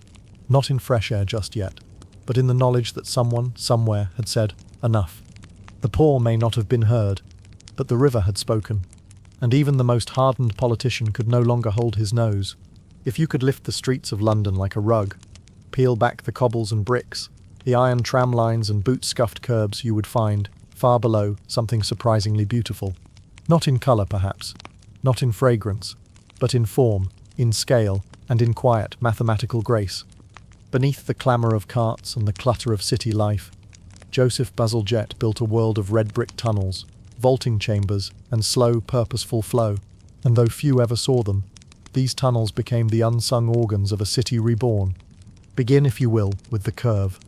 Bazalgette understood that sewage does not like corners. It sulks in them, settles, stagnates, and so he designed his tunnels with gentle arcs, elegant gradients, and smooth transitions, encouraging waste to move as if nudged by the city itself. It was gravity, mostly. Gravity, and a good bit of coaxing. The sewers sloped gradually toward the east, following the lie of the land but bending it where necessary. These were not shallow drains but deep arteries, some over 20 feet wide, laid with almost surgical care. They gathered the filth of homes, factories, markets and tenements, then shepherded it away from central London toward great outfall sewers near Abbey Mills and Crossness. These names may not sound glamorous. That was the point. Bazalgette did not build for attention. He built for function. And he built big. His calculations were meticulous, even prophetic. He estimated the population of London and added 50% just in case. Modern engineers would later discover that his generous overbuild saved the system for decades. It was a rare moment when government funds, public health and civil foresight all flowed in the same direction. The tunnels themselves were lined with millions of hand-laid bricks, often in egg-shaped profiles. This curious shape wasn't artistic, it was practical. When flow was low, the narrow base kept it moving. When it surged, the wider top handled the flood. The sewers adapted, breathed, almost thought. Not bad for a network of tunnels no one wanted to talk about. At key points, pumping stations added muscle where gravity tired. These were places of power and steam, with great engines lifting waste up to continue its eastward journey. Bazalgette designed even these with care. Crossness Pumping Station, for example, was built with cast-iron columns and ornamental flourishes that would have felt at home in a cathedral. Because even sewage, he believed, deserved dignity. Above ground, the city barely noticed. A road here, a parkway there. Embankments were widened, streets were reshaped, and below the sewers hummed, reliably, invisibly. There was no ribbon-cutting fanfare, no cheering crowds. Just a city that stopped stinking quite so much. Epidemics waned, water grew safer, and people, mostly, forgot to be grateful. Bazalgette didn't seem to mind. His success was meant to be unseen. He gave London not just cleaner streets, but a quieter conscience. A way to live shoulder to shoulder without drowning in one another's waste. A way to grow, to modernise, to exhale. And so beneath the boots and bustle of modern London, his handiwork remains, still carrying, still draining, still humming beneath the feet of people who will never know his name. A quiet triumph, brick by brick. Joseph Bazalgette was not a man of grand speeches or dramatic flourishes. He did not arrive on horseback, coat flapping, to save the city from itself. He arrived with paper, with pencils, with calculations so fine they would make a draftsman squint. And in the humid, choking chaos of mid-19th century London, he did something rare. He sat down, and he planned. Bazalgette had the air of a railway engineer, which in fact he had been. He saw the world in gradients, in flow rates, in load-bearing curves. Where others saw a city overwhelmed by its own waste, Bazalgette saw a logistical puzzle, a network, a system in need of order. And so he pulled out his maps and quietly began sketching the veins of a cleaner London. He didn't need applause, he needed accuracy. At a time when many public projects were hastily patched together, just enough brick to appease a committee, just enough promise to deflect a headline, Bazalgette's plans stood apart. They were big, bold, generous even. While others fretted over cost, he thought of future capacity. While others shaved corners, he gave the city an extra 50% of sewer volume, just in case. Just in case the population swelled. Just in case growth outpaced planning. Just in case one day someone would thank him, though he never asked them to. He had the soul of a civil servant, but the mind of a mathematician. Everything had its place, its proportion, its margin for error. Even the bricks had to be just so, millions of them, laid in perfect arcs beneath streets that neither noticed nor cared. Bazalgette made peace with that. His success would be measured not in cheers but in silence, in fewer outbreaks, in air that no longer curled noses or closed courtrooms. He did not operate in isolation, of course. There were politicians to appease, budgets to wrangle, and skeptical voices to outlast. But he had an advantage rare in his time: persistence. The kind that doesn't bark orders but sits quietly at a desk for 12 hours and gets it right. He believed in detail, in design, in doing it once, properly. His notebooks were filled with careful measurements, not slogans. His speeches, when given, were calm, considered, and profoundly dry. No thunder, just logic. And yet, from this quiet place came one of the greatest public health revolutions of the age. London's underworld, the literal one, was his to shape. He moved rivers, he buried waste, he coaxed an ancient city into something resembling modernity. Not by shouting, not by scandal, but by drawing a line on a map and making it real. His legacy, like his tunnels, was built to last. Long after the fog lifted, long after the newspapers had moved on, Bazalgette's sewers carried on, unseen, uncelebrated, but always working. That was enough for him. In a century of spectacle and clamour, Joseph Bazalgette offered a quieter kind of heroism. Not a crusader, not a showman, just a man with ink-stained fingers and the steady conviction that London deserved better, whether it knew it or not. And so he gave it better. One tunnel at a time. It didn't happen with a shout. There was no grand announcement, no brass band at the final manhole cover, no commemorative plaque for the last cholera victim to die in a house with no drain. It happened almost invisibly, like the disease itself had simply grown tired, packed its bag of symptoms, and slipped out the back gate. But in truth, cholera didn't leave of its own accord. It was flushed. Before Bazalgette's tunnels curved beneath the cobbles, cholera had been a regular guest in London's poorer quarters. It arrived with a cough, stayed with a fever, and often left behind a body. Doctors debated its origin, priests blamed sin, and landlords shrugged. But no matter the theory, the result was the same. Death moved easily when the water stood still. And then, the sewers came. Not all at once, of course. They arrived in bricks and bits, in carefully sloped gradients and hand-dug shafts. They were built with lantern light and coal smoke, with sweat, cement, and an unspoken hope that maybe, just maybe, cleanliness could outsmart contagion. And somehow, it did. As the pipes connected and the old cesspools were abandoned, something shifted in the city's breath. The Thames, once thick with rot and regret, began to clear its throat. Courtyards stopped stinking quite so badly in the morning.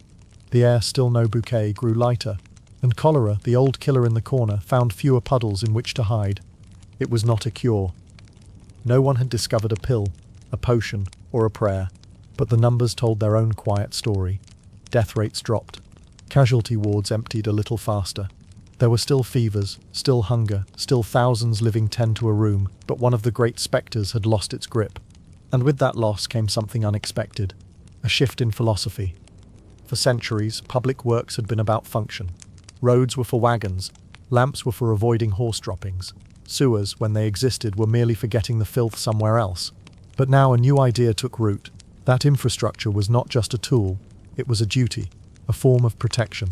A kind of public mercy laid down in stone and slope and pipe. Bazalgette's system didn't just move waste, it moved minds. Slowly, city planners stopped thinking of drains as dull necessities and began to see them as lifelines. Water wasn't just water anymore, it was survival, measured in gallons per person per day. Buildings weren't just shelter, they were potential vectors, depending on where the runoff landed. And through it all, the sewers hummed beneath the city. Not loudly, not heroically, but dependably. Each flush, each bath, each rainy gutter that fed into the great arterial tunnels below was part of a new rhythm, a cleaner rhythm, one that aligned not just with convenience but with care. There are no statues to celebrate a working drain, No parades for a pump station. But in the quiet arithmetic of life and death, these things matter more than most would ever guess. So while the headlines turned elsewhere towards scandal, empire, invention, the real revolution unfolded underground. And every time someone turned a tap or walked past a street that no longer reeked, they became part of it. Not all heroes wear badges. Some build sewers and save a city. One brick, one breath, one vanished germ at a time. Morning arrives slowly on the Thames, not with a golden yawn, but with a kind of reluctant shrug. Fog rolls across the surface in soft folds, drawn by the breath of tides and soot. Before the chimneys fully awaken and carts begin their clatter, the river stirs with quieter things, bare feet against wet stone, the clink of tin pails, the careful slosh of a child stepping into mud thick as pudding. This is where the smallest of London's labourers begin their day, not in a schoolroom or at breakfast, but knee-deep in sludge. They were called mudlarks, though the word suggests more mischief than misery.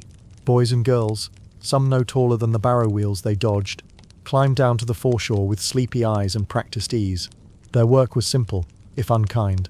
Sift through the muck for anything with the slightest resale value. Coal chips, twisted wire, broken combs, bones for buttons or glue. A copper nail meant luck. A length of rope was a small victory.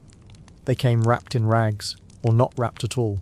Shirts 3 sizes too big, boots 2 sizes too large, or simply scraps tied around feet to keep the frost at bay. They moved with a kind of quiet rhythm, heads bowed not in reverence but in concentration, watchful, scanning each ripple and puddle for something missed by the last child or the last tide. The river gave, when it wanted. It also took. Mud swallowed shoes, nails cut fingers, rats watched from cracks in the stone, but worst of all was the cold, an invisible companion that never left, that crept under clothes into joints behind eyelids. Still they worked, because work, however wet and weary, meant coins, and coins meant food, or fire, or a bit less shouting come nightfall. Alongside the mudlarks came the watercress girls. Older sometimes, but not by much. Their task was greener, but no gentler. Gathering wild bunches of watercress from the muddy fringes of the city, tying them into tight bouquets to sell in the markets. Before sunrise you could see them walking with baskets against their hips, skirts soaked to the thigh, feet raw from the river's edge. They moved briskly, eyes ahead. Their greens were perishable. So were their prospects. The Thames was not romantic to these children. It was not the subject of poetry or the setting for strolls. It was a workplace, one with shifting hours and no shelter. Its tides governed their routines. Low tide meant opportunity. High tide meant waiting. And waiting, when one's stomach pinched and fingers ached, was never a friend. There was little conversation. Work required attention. And besides, words cost warmth. Better to save your breath for the climb back up the embankment, where fingers clutched the crumbling brick and knees slipped against algae-stained stone. Still, in the cracks of it all, something human remained. A shared crust of bread. A laugh muffled by scarf and soot. A story, half true, of someone who found a coin and bought a warm pie. Even here, on the muddy edge of existence, imagination flickered like gaslight in fog. They were called mudlarks, river rats, urchins, terms tossed about by those who never felt the chill of river rot beneath their toenails. But in truth, they were just children, working not for adventure, but for necessity, growing up in mud because the city gave them no other floor. And as the sun rose weakly over the water, casting pewter light on wet backs and tin buckets, they remained part of the city, yet always outside it, feet in the silt, eyes on the shore, and childhood quietly slipping out with the tide. There is no sudden calamity in this story, no thunderous collapse or dramatic flare. Instead, the harm comes softly, persistently, like the slow seep of water through an old sieve. For those who worked along the Thames's edge, every breath was an uninvited guest carrying pieces of the city's refuse deep into their lungs. By dawn, the riverbank had already claimed 100 small bodies, mudlarks, watercress girls, and tosher men whose boots were never quite dry. They inhaled a stream of particles invisible to the eye but insistent in their presence. Salt spray mingled with coal soot, fish guts rotted in the incoming tide, while household waste and animal offal lurked in the shallows. The air tasted of iron and vinegar, with a sour undertone that no amount of vinegar-soaked cloth could entirely dispel. Skin bore its own silent testimony. Hands, half wrapped in ragged cloth, were red raw from constant contact with brackish water. Nails cracked, cuticles bled, elbows and knees bore patches of scab, reminders of slippery stones and hidden glass shards. Occasionally, a girl would pause on her route out of habit, rub an ankle, and grimace. It was not a signal for help, merely a note in the day's composition, as inevitable as the tide. Then there were the lungs. Every inhalation dragged in more than oxygen. Fog, thick with chimney smoke, and the weight of years of petrol lamps, settled in the back of throats. Coughing became a carefully calibrated action, hard enough to clear phlegm, but not so loud as to invite the landlord's reprimand. Evening meant queuing at the infirmary in hopes of a mustard plaster or a cup of tea with laudanum, but even the promise of warmth could not wash out the memory of another day's breaths. It was easy for the well-to-do to blame miasma.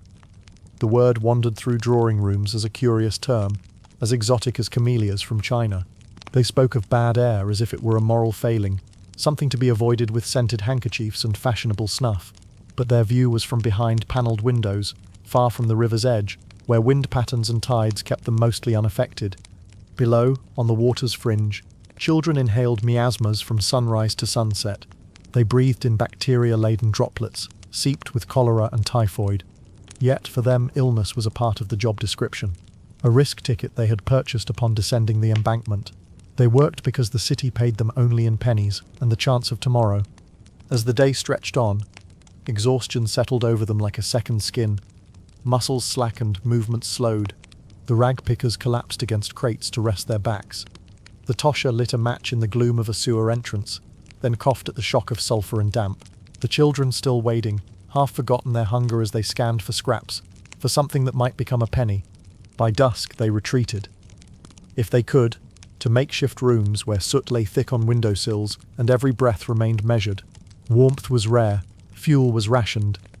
The smell of river rot clung to blankets, a reminder that the day's hazards did not end at the water's edge. And yet, this slow accumulation of harm was deemed normal, expected even. The price of survival in a city that refused to carry its own waste. The cost for those small enough to vanish into slush, to be overlooked in factory chimneys, workhouse yards and Thames banks. Invisible harm became the hidden thread weaving through their lives, a constant companion as they inhaled the city, and the city inhaled them in return. In the quiet of the night, long after the carts have stopped rattling and the lamps have guttered low, that inhalation continues, a reminder that progress and poison often travel the same breeze. Weather was more than backdrop in East London. It was character, plot, and punctuation, all rolled into one unpredictable force. For those eking out an existence at the river's edge, each dawn brought not only a new task but a weather report they felt in bone and fabric. A sudden downpour arrived at the speed of rumour. One moment, the sky was a flat sheet of pewter. The next, droplets rattled on tin roofs and pattered through broken window panes. Children sitting on their straw sacks jolted upright, instinctively pulling thin blankets tighter around their shoulders. Those blankets, more promise than protection, offered little warmth once soaked, but they were all there was. Women huddled under shared awnings, trading sympathetic glances as gutters gushed and the privy pits bubbled ominously. In the factory yard, ovens cooled unlit, and match girls, whose work smelled of sulphur and sorrow, paused with phosphorus-stained fingers mid-dip, waiting for the storm to pass. Rain turned the city into a soft dread. It transformed mud to slurry, made every step a calculus of traction and balance. Mudlarks found their pails heavier with water and lighter with scraps, which sank deeper under the weight. Rag pickers watched their treasures float away or vanish beneath murky surfaces. Crossing sweepers, those little heralds of tidiness, found their broom bristles splayed against a torrent that could not be cleared by any human hand. And yet there was a consolation in the rain's inevitability. It gave permission to pause. A child might curl at a doorway, head on knees, eyes closed against the spray. A group might share a single loaf of bread, passing pieces in quick, damp silence. For all its inconvenience, rain offered a collective experience, an unspoken relief that no one had to hurry or pretend. Rationing speed, they surrendered to a natural pause. Then, as abruptly as it began, the rain might cease. Abruptly, the sky would break open in pale light. Puddles gleamed, reflecting slivers of sky. The Thames would draw back, revealing a fresh vein of mud, and mudlarks would emerge again, eyes bright with renewed hope.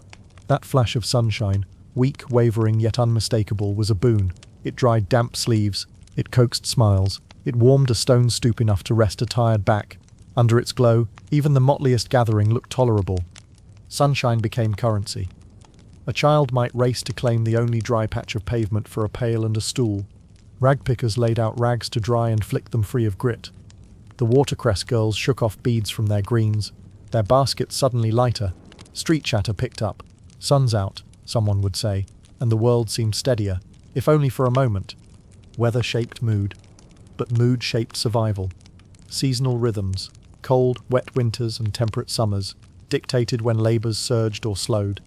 A long dry spell meant yields of cast iron fines for the tosher and more bits of rope in the mud. But it also meant dust on the breathing, and thirst in thirstier souls. A succession of storms might keep roofs patched, rations strained, and spirits dampened. Yet, each storm passed, reminding all that this too would end. Perhaps hardest of all was the uncertainty. No calendar predicted drizzle in June or sun in November. Children grew adept at gauging clouds not by forecast but by smell and wind. A distant roll of thunder sent socks flying. A sudden warmth made everyone pause, breathe deep, and hold a hope that such days might multiply.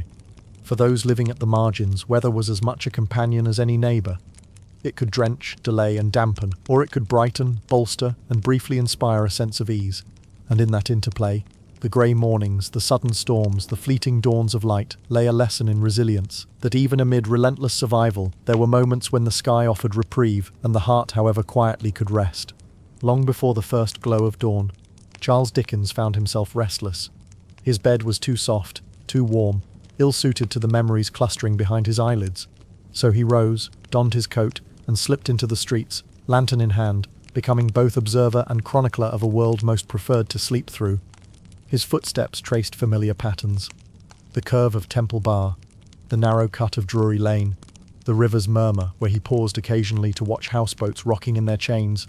But it was not these grand thoroughfares that held his attention. It was the alleys just beyond the tangle of named streets and unnamed lanes where the gaslight barely reached, and where people lived by wages so small that every penny demanded its pound of flesh.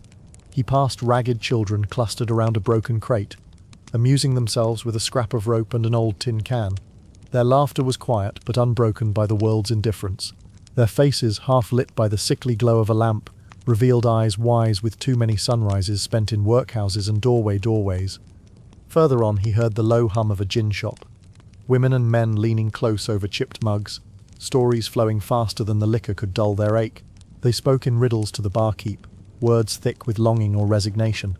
Dickens lingered just long enough to note the tilt of a head, the tremor in a hand, then moved on, pen poised to capture the scene in shorthand, as if the corner of their lives belonged to him, if only briefly. He watched a night shift street sweeper make his rounds. The man's broom rasped softly across damp cobbles, a steady punctuation in the darkness. Every so often, he flung a handful of debris into a bucket, then wiped his brow on a sleeve. His uniform was a faded coat and a wide-brimmed hat, more shield than decoration. Dickens imagined him returning home at sunrise, exhausted, uncelebrated, yet bound to this nightly ritual by necessity, by the city's insistence that someone had to clear the evidence of everyone else's existence. And the workhouse queues. A line of pale faces extending from a vast, lantern-lit courtyard.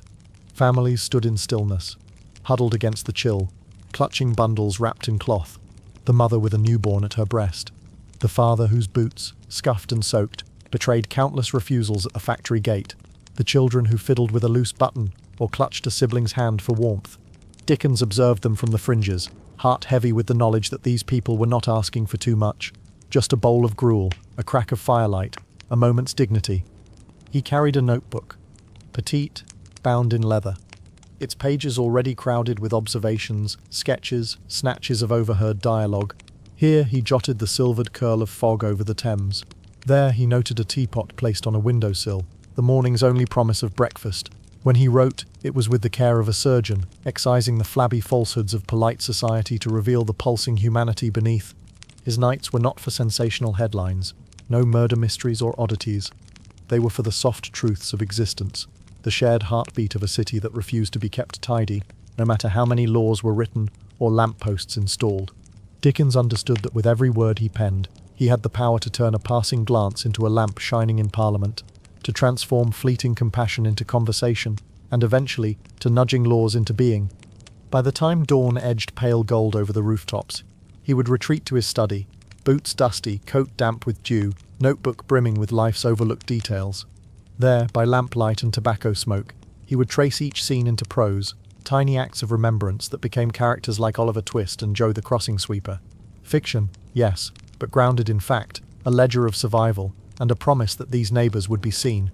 And time and again readers, layered in comfortable parlours, would open his books and meet this hidden London. Some wept, others steeled themselves to demand change. And so the city's pulse, once confined to dark alleys, found its way into the chambers of power, all because a restless man chose the night, a notebook, and the gentle art of bearing witness. Henry Mayhew carried no lantern, yet he illuminated corners that gaslight refused to touch. He ventured into back alleys at midday and twilight alike, not to sensationalize but to understand. His tool was a notebook and a gentle question. Tell me of your day, delivered with the patience of someone who knew the world might offer only suspicion in return. Mayhew's London was a tapestry of trades often dismissed as petty or unsavoury. Costermongers hawking apples from stalls jerked along on wooden carts, rat-catchers stooped in dim cellars, coiling long rods to coax vermin into traps, watercress sellers wading ankle-deep before dawn, their greens tied in slim bouquets, crossing sweepers brushing slush away for a copper or a kind word. These people, some as old as 50, some no more than 9, became his interlocutors, his teachers, his sources of unvarnished truth. He met costermonger Samuel Purley Jenkins on a damp morning in Covent Garden.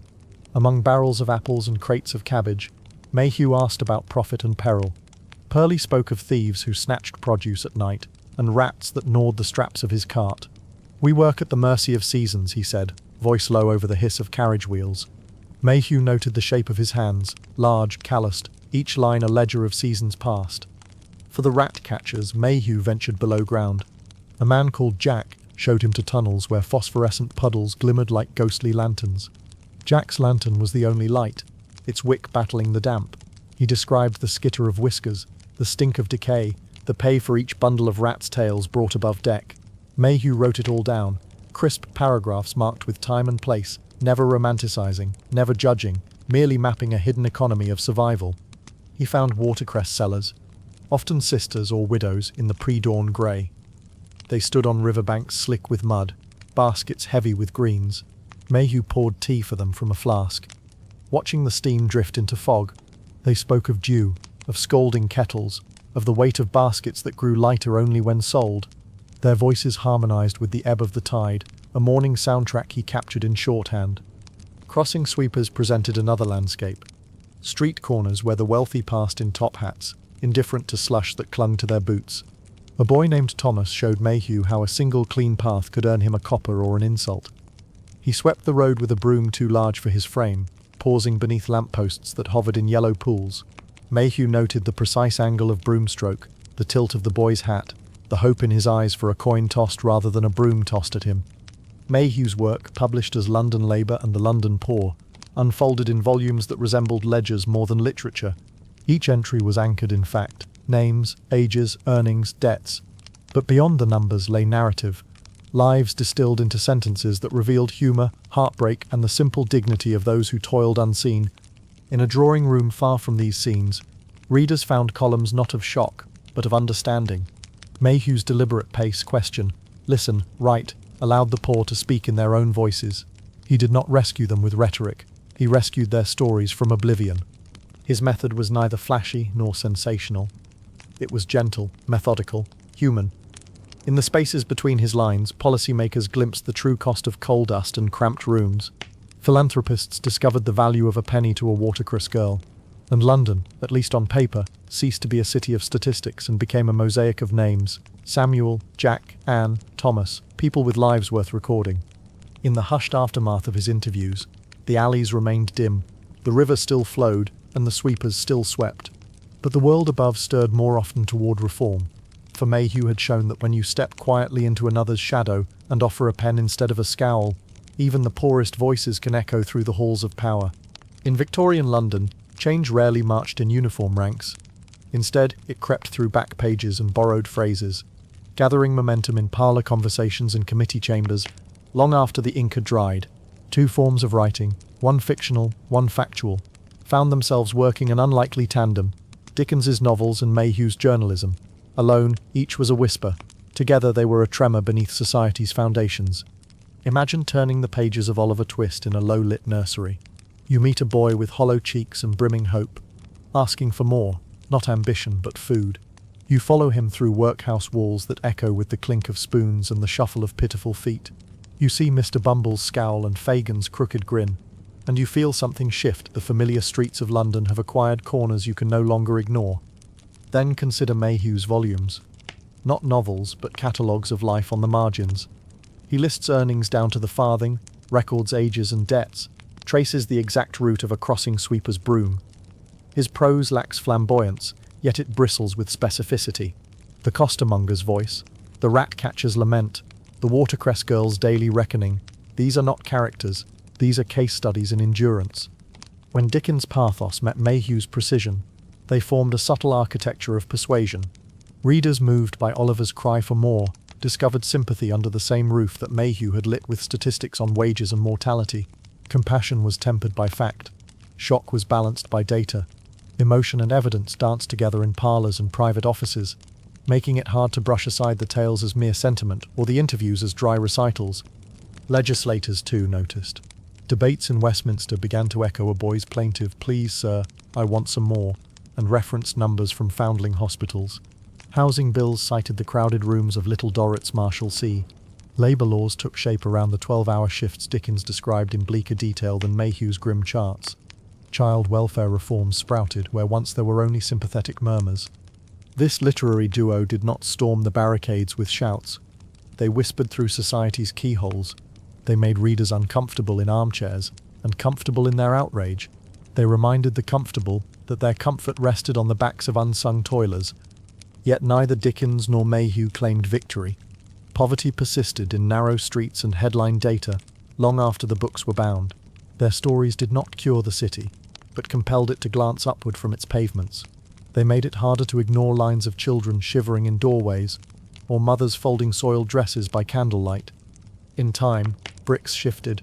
A model lodging house went up. A factory inspector was appointed. A workhouse diet was adjusted. Victories were small, tentative, and often fought again in each new generation. But they happened. All because words reached into hearts and minds and for a few moments interrupted the comfortable hum of daily life. Fiction painted faces on the poor. Journalism mapped their struggles. Together, they built a framework that said, "This is your city too, and you bear some responsibility for its darkest corners." So when you think of the power of books, recall that London's walls did more than keep people in. Under the gentle pressure of words, both the lyrical and the literal, they began very slowly to move, and in the spaces they left, light and hope found room to grow. The Bryant and May factory sat unassumingly on an East London street, its red brick facade marred by coal dust and time. Inside, rows of young girls, some scarcely 14, took their places at long wooden benches.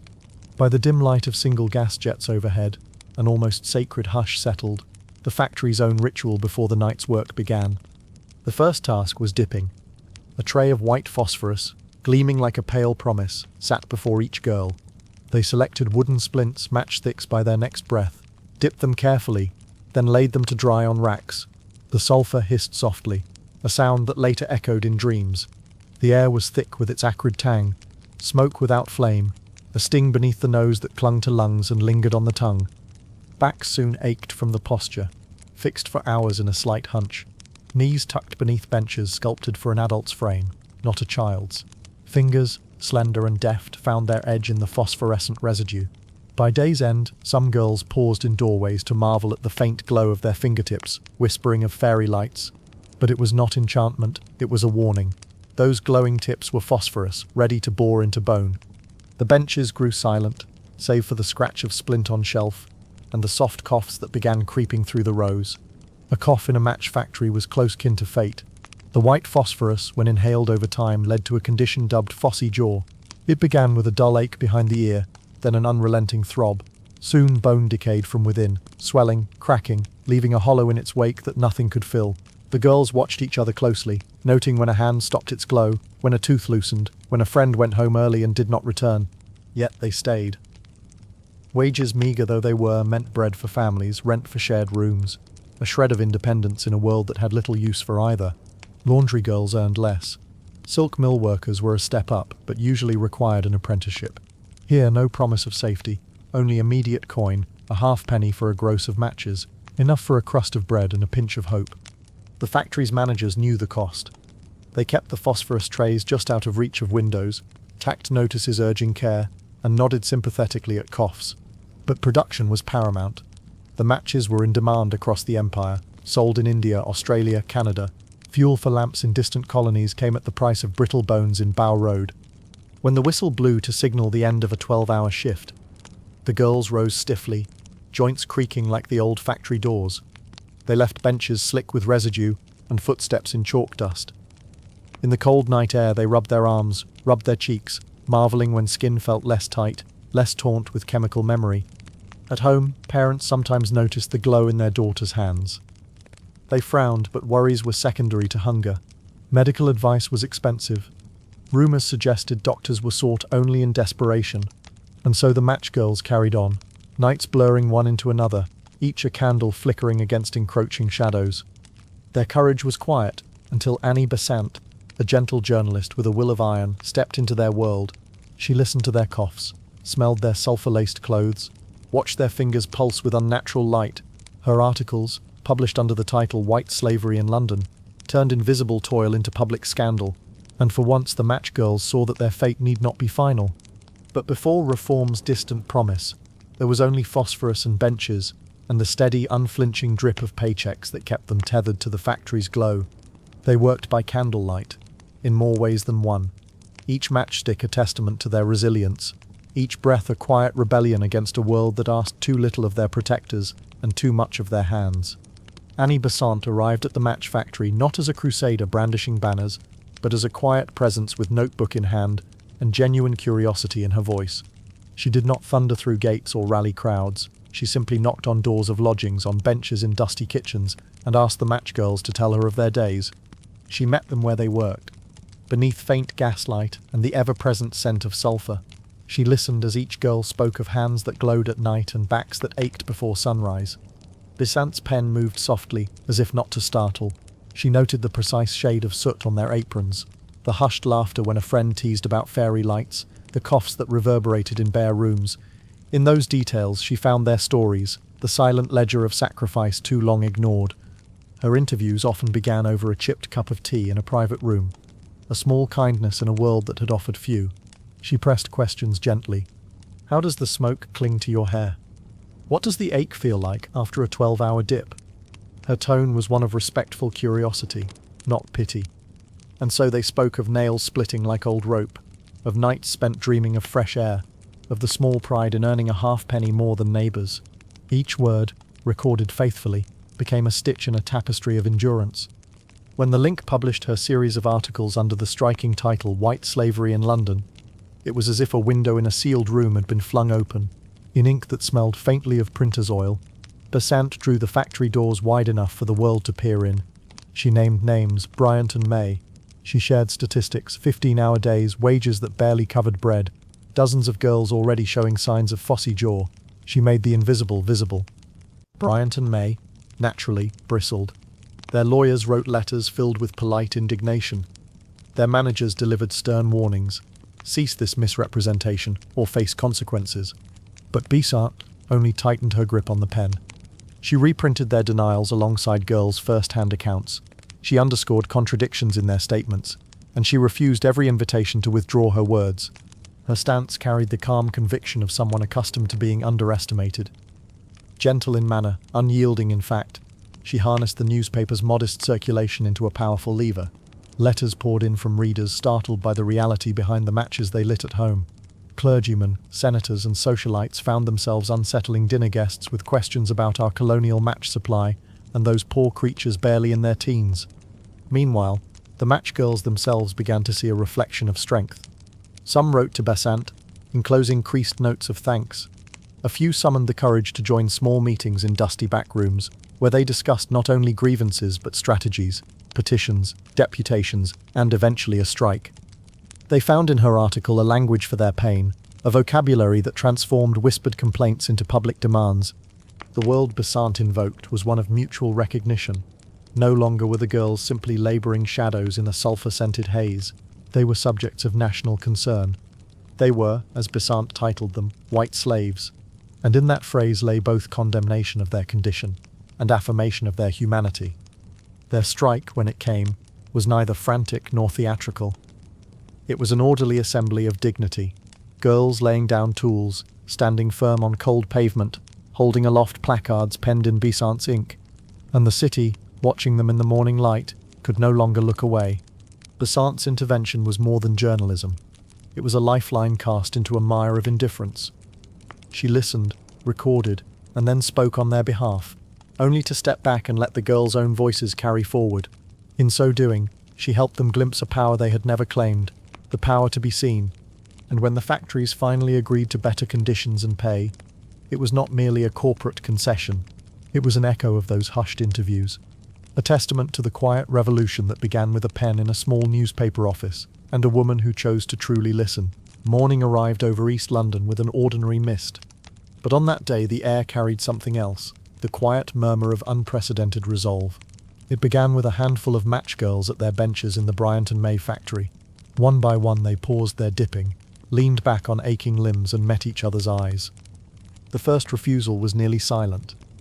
A girl named Mary held her matchstick halfway out of the phosphorus tray. She looked at her supervisor, then down at her glowing fingertips and shook her head. She sat back, dusting her palms on her apron as if to wipe away more than residue. Others hesitated, glancing about in uncertainty. Then, as if a signal had passed through the benches, more girls laid their sticks down. By mid-morning, perhaps 50 had joined. Their benches fell still. The sulphur hissed no more. Foremen scurried to and fro, their voices small in the sudden stillness. But the girls were steady, watchful, unified. They gathered in a semicircle beneath the high windows, coats shrugged on over smudged dresses, eyes bright with determination rather than fear. News of the walkout drifted quickly along the factory floor and out into the street. Passers-by paused, curious. Some thought it a stoppage of machinery, others a feud over wages. But as more girls spilled into the courtyard, chanting softly, "Better pay, safer work," it became clear this was not mischief nor theatrics. It was something far more serious. Over the next days, numbers swelled. A few stood firm alone, then dozens, then hundreds, including girls who had never worked in that factory but heard of its troubles and lent their solidarity. They carried scraps of cardboard with scrawled slogans, stood in clusters on the pavement, and accepted copper coins dropped by sympathetic strangers. As they marched, their little clogs tapped out a steady rhythm against dirty flagstones. Their protest spread beyond the factory gates. In break rooms, at shared water pumps, in busy marketplaces, tales of the match girls' strike travelled faster than the morning papers. Other workers nodded in understanding. Costermongers halted carts, rag pickers paused in their piles, and even a few crossing sweepers dared to leave a clean path between benches of resting girls. Yet the strike was never a carnival. It carried the weight of hunger and risk. Each girl knew well that refusal meant lost wages, threats of dismissal, perhaps even eviction. But they also knew that the cost of silence had grown heavier than the cost of defiance. They had heard Annie Besant's words, had felt the brittle ache of their own fingers, and had decided that something had to change. Bryant and May's managers attempted to coax them back with promises, small wage increases, vague assurances of safer conditions. But the girls, emboldened by number and solidarity, held firm. They negotiated in groups of 10, then 20, each cluster insisting on real reform rather than hollow words. The empire, distant as it seemed, watched in newspapers and letters. In Calcutta, officers remarked on the audacity of London's working girls. In Melbourne, social clubs held discussions sparked by reports of the strike. The match girls had become a symbol, not of sensational revolt, but of quiet, relentless justice. And then, astonishingly, they won. Within weeks, terms were agreed. A fairer price per gross of matches, safer shelving away from the phosphorus vats, a small fund for those already afflicted with phossy jaw. It was not perfection, but progress, a recognition that these girls, so long unseen, could not be ignored. The victory reverberated beyond Bryant and May. Other workers looked on and thought, if they could do it, maybe. The match girls had struck not for glory, but for fairness. In doing so, they lit a spark that warmed more than cold factories. It kindled hope in hearts accustomed to fatigue and resignation. After the strike, the benches filled again. The girls dipped their matchsticks, the sulphur hissed, and the factory resumed its rhythm. But nothing was quite the same. Each match carried with it a memory, that small hands had dared to rise, that collective voice had forced change, and that in the world's gaze, working women had at last been heard. In their victory lay a turning point. The working class discovered its strength, and especially the strength of women who laboured unseen. Their strike was not a roar but a steady flame, one that once ignited would burn long after the factory doors closed each night.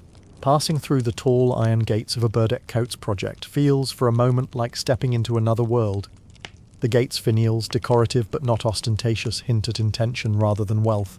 Beyond them, broad pathways lead to red brick buildings that stand with quiet dignity, straight lines, neat mortar and large sash windows catching the morning light. Inside the model school, silence and order reign in measured harmony. Rows of wooden desks face a polished blackboard, each chair precisely placed. The floorboards gleam faintly, swept clear of the coal dust that clogs the alleys outside. A basin stands in the corner, fed by a tap whose supply is reliably clean, not rain-gathered or borrowed, but piped in through lead-lined channels laid at Burdett Coutts' expense. The children file in, slip off their boots and wash their hands with soap, sometimes for the very first time at school. Their laughter, soft and bright, seems almost an act of rebellion. From these orderly classrooms, large windows frame a courtyard where a few saplings have been planted, tender shoots of green in a sea of slate and soot. In summer, the branches offer dappled shade.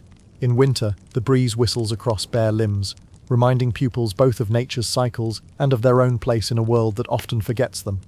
A short walk away stands the tenement block. Its design both humble and revolutionary. Bathhouses flank its ground floor, private, tiled rooms where families rotate in shifts, soaking in warm water drawn from a central boiler. No more turning chamber pots out the window, or queuing for an outdoor privy. Upstairs, flats open onto wide landings rather than narrow corridors. Each flat, modest yet spacious by East End standards, features a tiny kitchen, a living area with a stove and a single room for sleeping, ventilated by windows on two sides.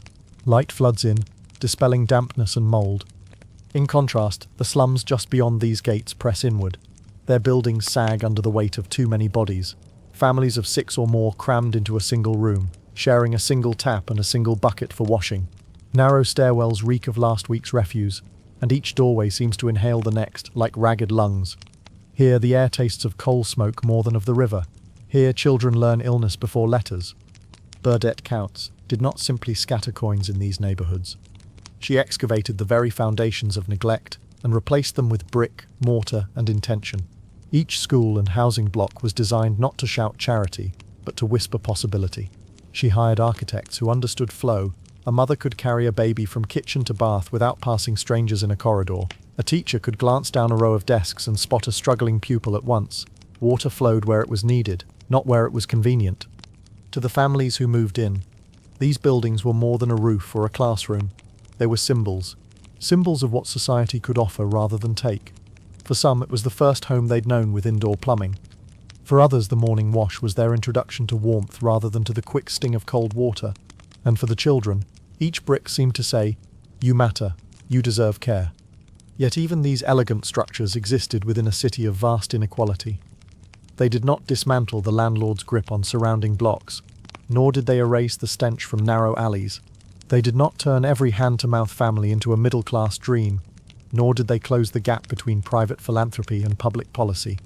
What they did, quietly and imperceptibly, was build a new expectation, that beauty, health and education need not be the exclusive province of the wealthy, that a clean window, a decent bed, a warm bath, and a light-filled classroom could lift spirits as much as they served basic needs, and that, with enough bricks and enough resolve, society could choose to build rather than to ignore.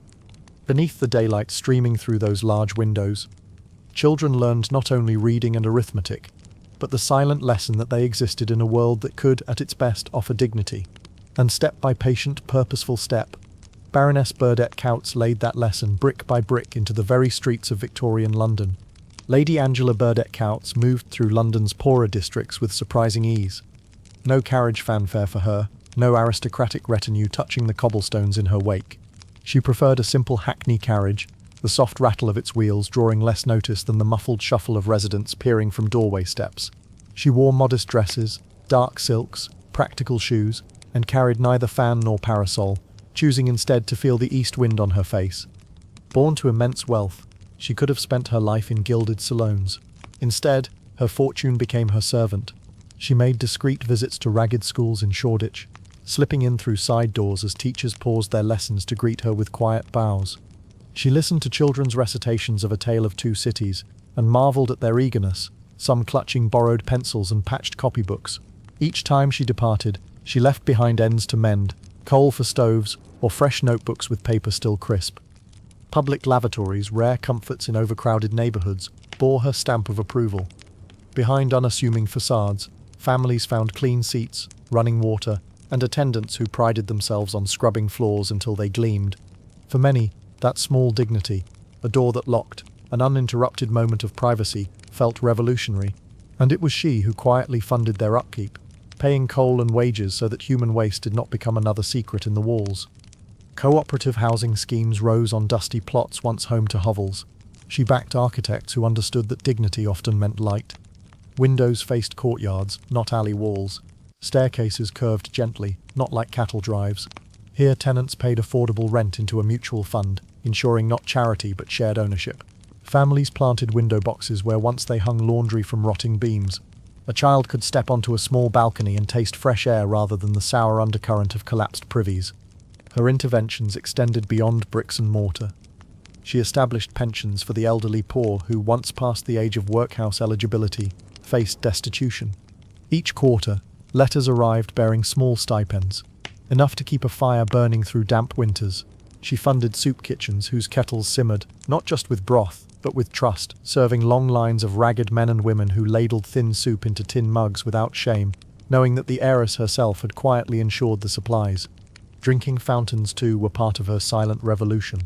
Cast in cast iron and placed in busy squares, they offered free water, not rain barrels or contaminated pumps. A weary traveller, a workman with parched throat, a mother with thirsty children, anyone could drink without coin or question. By installing these fountains, she drew water from wells and pipes, a simple gesture that helped countless bodies stay hydrated and perhaps avoid ailments tied to tainted wells. Her friendships with reformers and writers reflected her collaborative spirit. She corresponded with Charles Dickens about tenement clearances. She backed Henry Mayhew's further investigations into street trades. She sponsored philanthropic gatherings, not lavish balls but working luncheons where socialists and statesmen shared soup and policy notes. She gave speeches that blended statistics, coal deliveries, housing turnover, numbers of schoolgirls with gentle anecdotes of lives transformed by a new roof or a new pen. Over her lifetime, her charity totaled more than £3 million, an immense sum, yet often reduced in headlines to mere figures. What mattered more, though, was the attention behind each gift, the gratitude she felt sitting alongside a sprightly grandmother receiving a pension, the delight in a schoolgirl's gasp when handed a brand new slate, the satisfaction of seeing shutters lifted to reveal fresh paint rather than peeling plaster. Angela Burdett Coates did not seek plaques or statues. Her legacy lies instead in small acts remembered by lives made a little less shabby, a little more humane. She carried her fortune quietly, as one might carry a candle through dim corridors, careful not to let the flame diminish, mindful of the dark it helped to dispel. In a city of grand facades and loud declarations, her compassion spoke softly, yet its echo endures in every tap that runs, every window that opens to air, and every child who enters a classroom unafraid. Baroness Burdett Coates gave London's poor many rare comforts: light-filled classrooms, indoor taps, shared pensions, but even the grandest gifts can fall short when they land on foundations that remain shaky. Consider the model tenements she built. Rows of sturdy brick, each flat complete with flowing water and proper ventilation. Families moved in with gratitude, unpacking pottery and clothes that had spent years stacked in damp parlours. Yet beyond the neat doorframes lay streets still ruled by slum landlords who charged exorbitant rents for hovels untouched by reform. A family lucky enough to secure a Burdett Coates dwelling might still struggle to buy food, their wages pinned to an employer who paid them barely enough for rent. The ladder of better housing reached only as high as the next rung of low pay. Her schools likewise offered sanctuary from soot and damp, but only during school hours. When the final bell rang, children returned to overcrowded homes, their lessons washed away by the urgent demands of siblings, of washing clothes in shared sinks, of helping parents earn the pennies that kept the family fed. Education was a beacon, yet without enough paid work it did not always light a clear path out of poverty. Some pupils attended until they were 13 or 14, then found themselves back in the ledger of low wages and limited prospects. Charity works best where systems allow it to blossom. Yet many of Burdick County's benevolent projects were conditional. To receive soup or a pension, applicants often had to submit to interviews, to recite dogged testimonies of need, and to accept oversight from boards determined to guard against idleness. In a parish hall, a widow might be handed a ticket for coal, only after admitting to temperance, as though moral judgments could fill a cold stove. These requirements, though intended to ensure fairness, sometimes replicated the very power imbalances charity sought to alleviate. In soup kitchens, queued faces were judged for cleanliness, for politeness, for willingness to work. A child coughing from damp walls, or a mother trembling from cold was scrutinized before a ladle of broth was offered. The gaze of charity, even when kind, risked becoming a spotlight that revealed flaws rather than forging dignity. Generosity could inspire hope, but if it imposed conditions too rigid, it also stung with shame. Burdick County's investments in public lavatories brought refreshment, but they did nothing to compel slum landlords to rebuild crumbling tenements or to enforce legal standards for sanitation. Drinking fountains quenched thirst. They did not alter wages that forced families to choose between food and rent. And while she funded cooperative housing, her examples remained exceptional rather than universal blueprints. A few streets gained ventilation and light, many more lay untouched. Yet criticism should not obscure intention. Angela Burdick Coutts built where many turned away. Her wealth carried compassion into corners of the East End no government office dared inspect. She introduced innovations, co-ops, pensions, school hygiene, that seeded new ideas about social responsibility. For all their limitations, her projects taught that the poor were worthy of attention and clever solutions.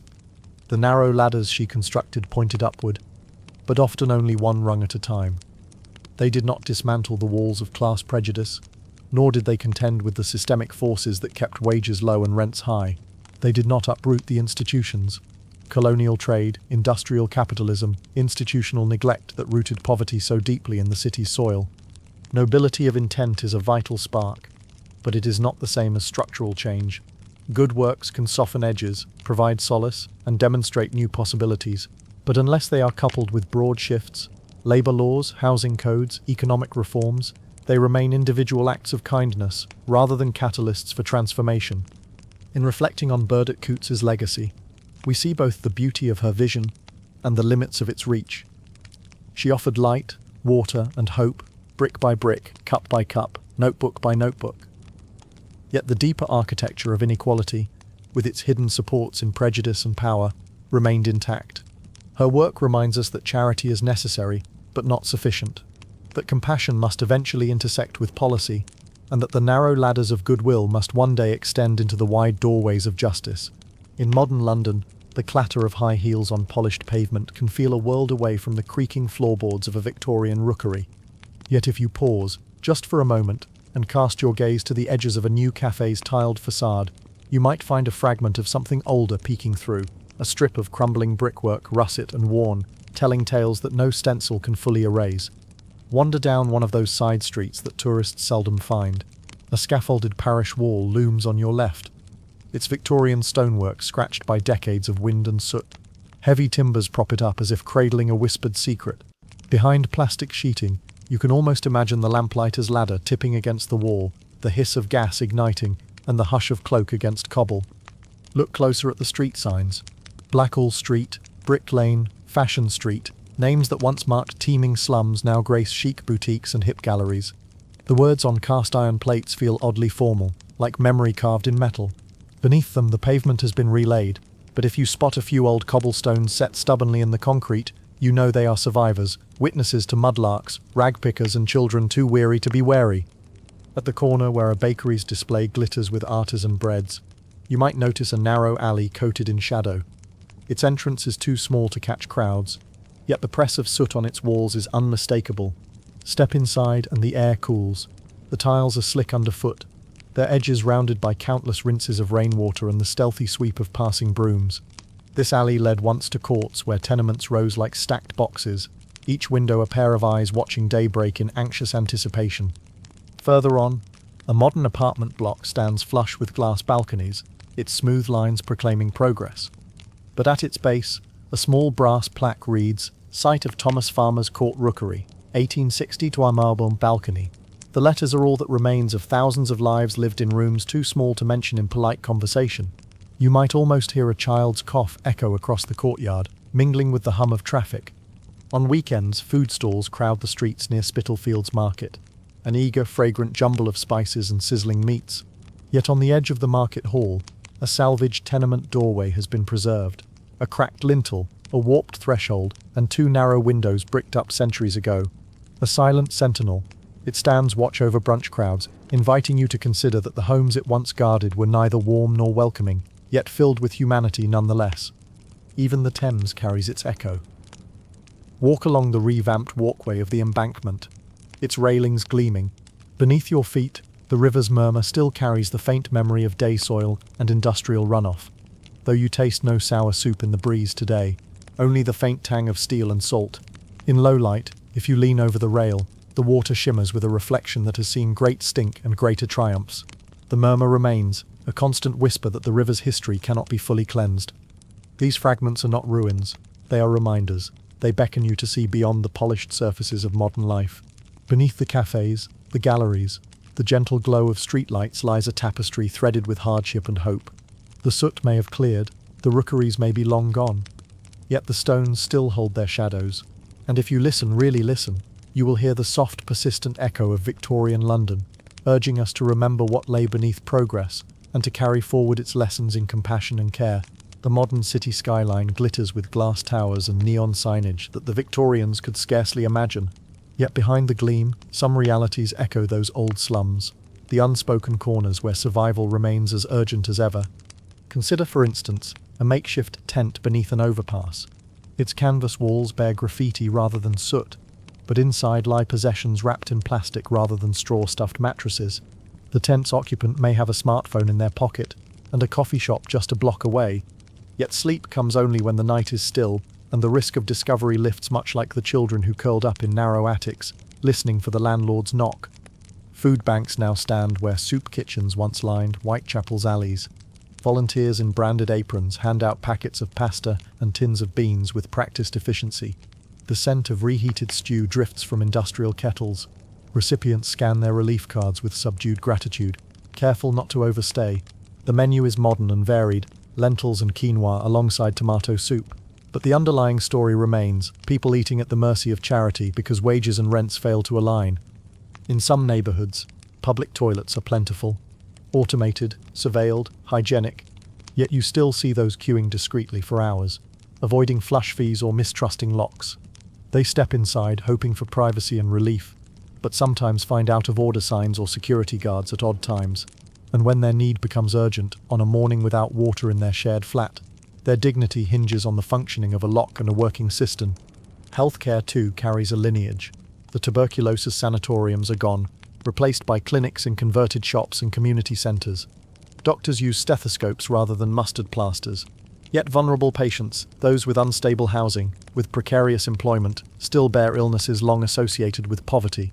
They cough in waiting rooms, clutching referral forms, hoping their appointment won't be cancelled. They trust in antibiotics and inhalers, but the underlying cure remains as elusive as it was in Dickens's time: clean air, adequate rest, a roof that doesn't leak.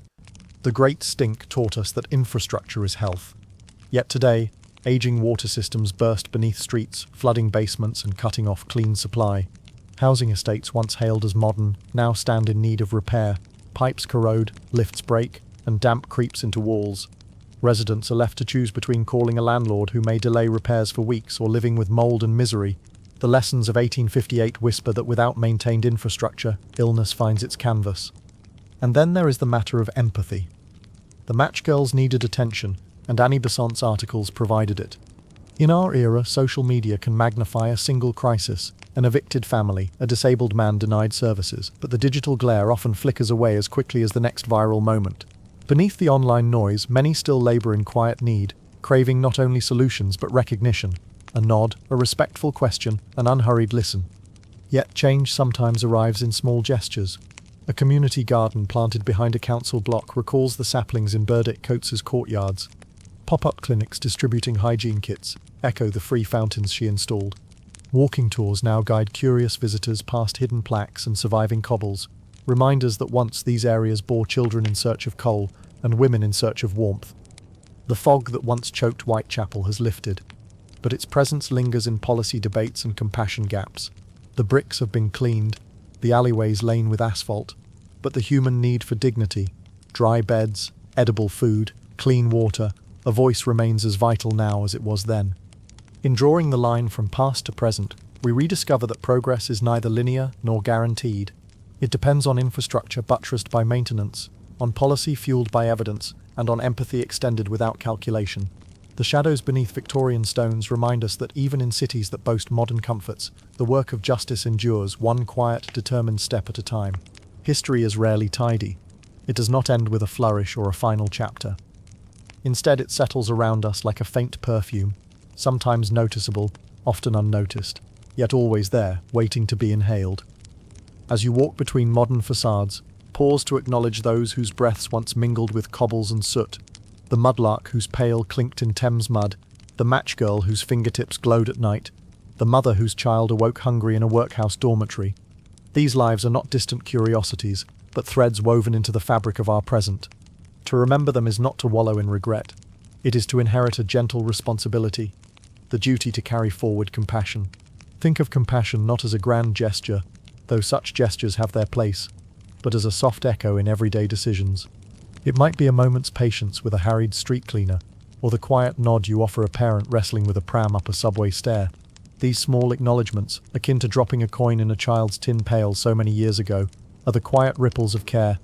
Imagine the toll of poverty on those Victorian shoulders. The young mudlark, knees cold in river sludge, must have felt the weight of every tide and every expectation. When we see a child struggling with a school bag too heavy for tiny frame, we might recall that furtive scramble for coal scraps and offer help rather than indifference.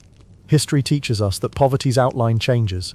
No more horse dung in alleyways, but other burdens persist, and our inherited compassion asks us to notice. Consider the match girls, pale against the sulphur haze, their coughs woven into the factory's breath. They fought for dignity through a quiet strike, stepping out of benches into solidarity. When we witness modern labour disputes, nurses seeking fair wages, warehouse workers demanding breaks, we can feel a kinship that transcends centuries. Their courage whispers that fairness is not an abstract ideal, but a right forged by ordinary hands. The mothers in workhouses, separated from children, stripped of names, knew loss in a form too intimate to bear. Today, when policies threaten to fracture families through housing evictions or benefit cuts, we remember that bureaucratic order can cost more than it saves. A soft awareness might lead us to advocate for humane measures, to voice an objection when dignity is at stake. Memory, in this sense, is not static. It is a living pulse, urging us to look around and see human need, not with a gaze of pity, but with one of understanding. When you catch sight of someone sleeping on a bench or waiting at a soup kitchen doorway, your inherited compassion invites a moment of reflection. How did we get here? What small kindness can I offer? A hot drink, a donation, or simply my attentive presence? These reflections need not come with guilt. They come with connection. Guilt punishes, compassion uplifts. To feel compassion is to link your breath with another's. From the riverbank to the modern street, creating a shared rhythm that transcends time. In that breath you become part of a continuum of care. So let history be your guide, not your burden. Let the memory of Victorian struggle infuse your steps with gentleness. Let the resilience of those who came before remind you that human beings endure extraordinary hardship and still find room for hope. Let the quiet decision to care be your legacy, carried forward in every kind word, every thoughtful act, every moment you choose empathy over indifference. In remembering, gently, we honour the mudlarks and match girls and mothers in workhouses, not as distant relics, but as companions on life's journey. We open the page of history wide, inviting its breath into our lives. And in doing so, we discover something profoundly simple and human. That compassion, once inherited, is the light we carry into each new day. And so, our winding walk through Victorian London comes softly to its end. We've traced the footsteps of mudlarks in Thames mud, heard the hiss of phosphorus in match factories, and paused beneath gaslit alleyways where the Ripper's shadow once loomed. We've glimpsed the circled wagons of workhouse gates, felt the rumble of Bazalgette's tunnels beneath cobblestones, and stood in the quiet glow of Baroness Burdett Coutts's model homes. Each scene a child's game by foggy riverbanks, a mother's plea in prison-like halls, the silent clink of a tin pail at dawn has been a gentle invitation to lean back, breathe deeply, and let history's rhythms cradle you. If tonight's journey through soot-stained streets and whispered reform moved you, there are many more stories awaiting around London's corners. From the cradle songs of East End lullabies to the lantern-lit vigils of the Match Girls' strike, our channel is your companion for slow, immersive explorations that soothe the mind even as they spark curiosity. Rest now. Let the distant echo of carriage wheels fade into your steady breath. The tremor of factory whistles soften into quiet dusk. Feel the city's long memory settle like a lullaby in your chest as you drift between past and present. When you're ready for the next chapter, tap into another video, perhaps the hidden rose gardens of the Victorian aristocracy, or the hush of Hyde Park under winter frost. Each story is crafted to guide you toward calm reflection and gentle wonder. If you haven't yet, please subscribe and ring the bell so you won't miss our next tranquil journey through time. And if tonight's tale left an imprint in your thoughts, share in the comments what image lingers in your mind and where you're watching from. Thank you for keeping Victorian London's voices alive this twilight hour. Here, every whispered alley becomes a lullaby. Sleep well, until our next gentle adventure.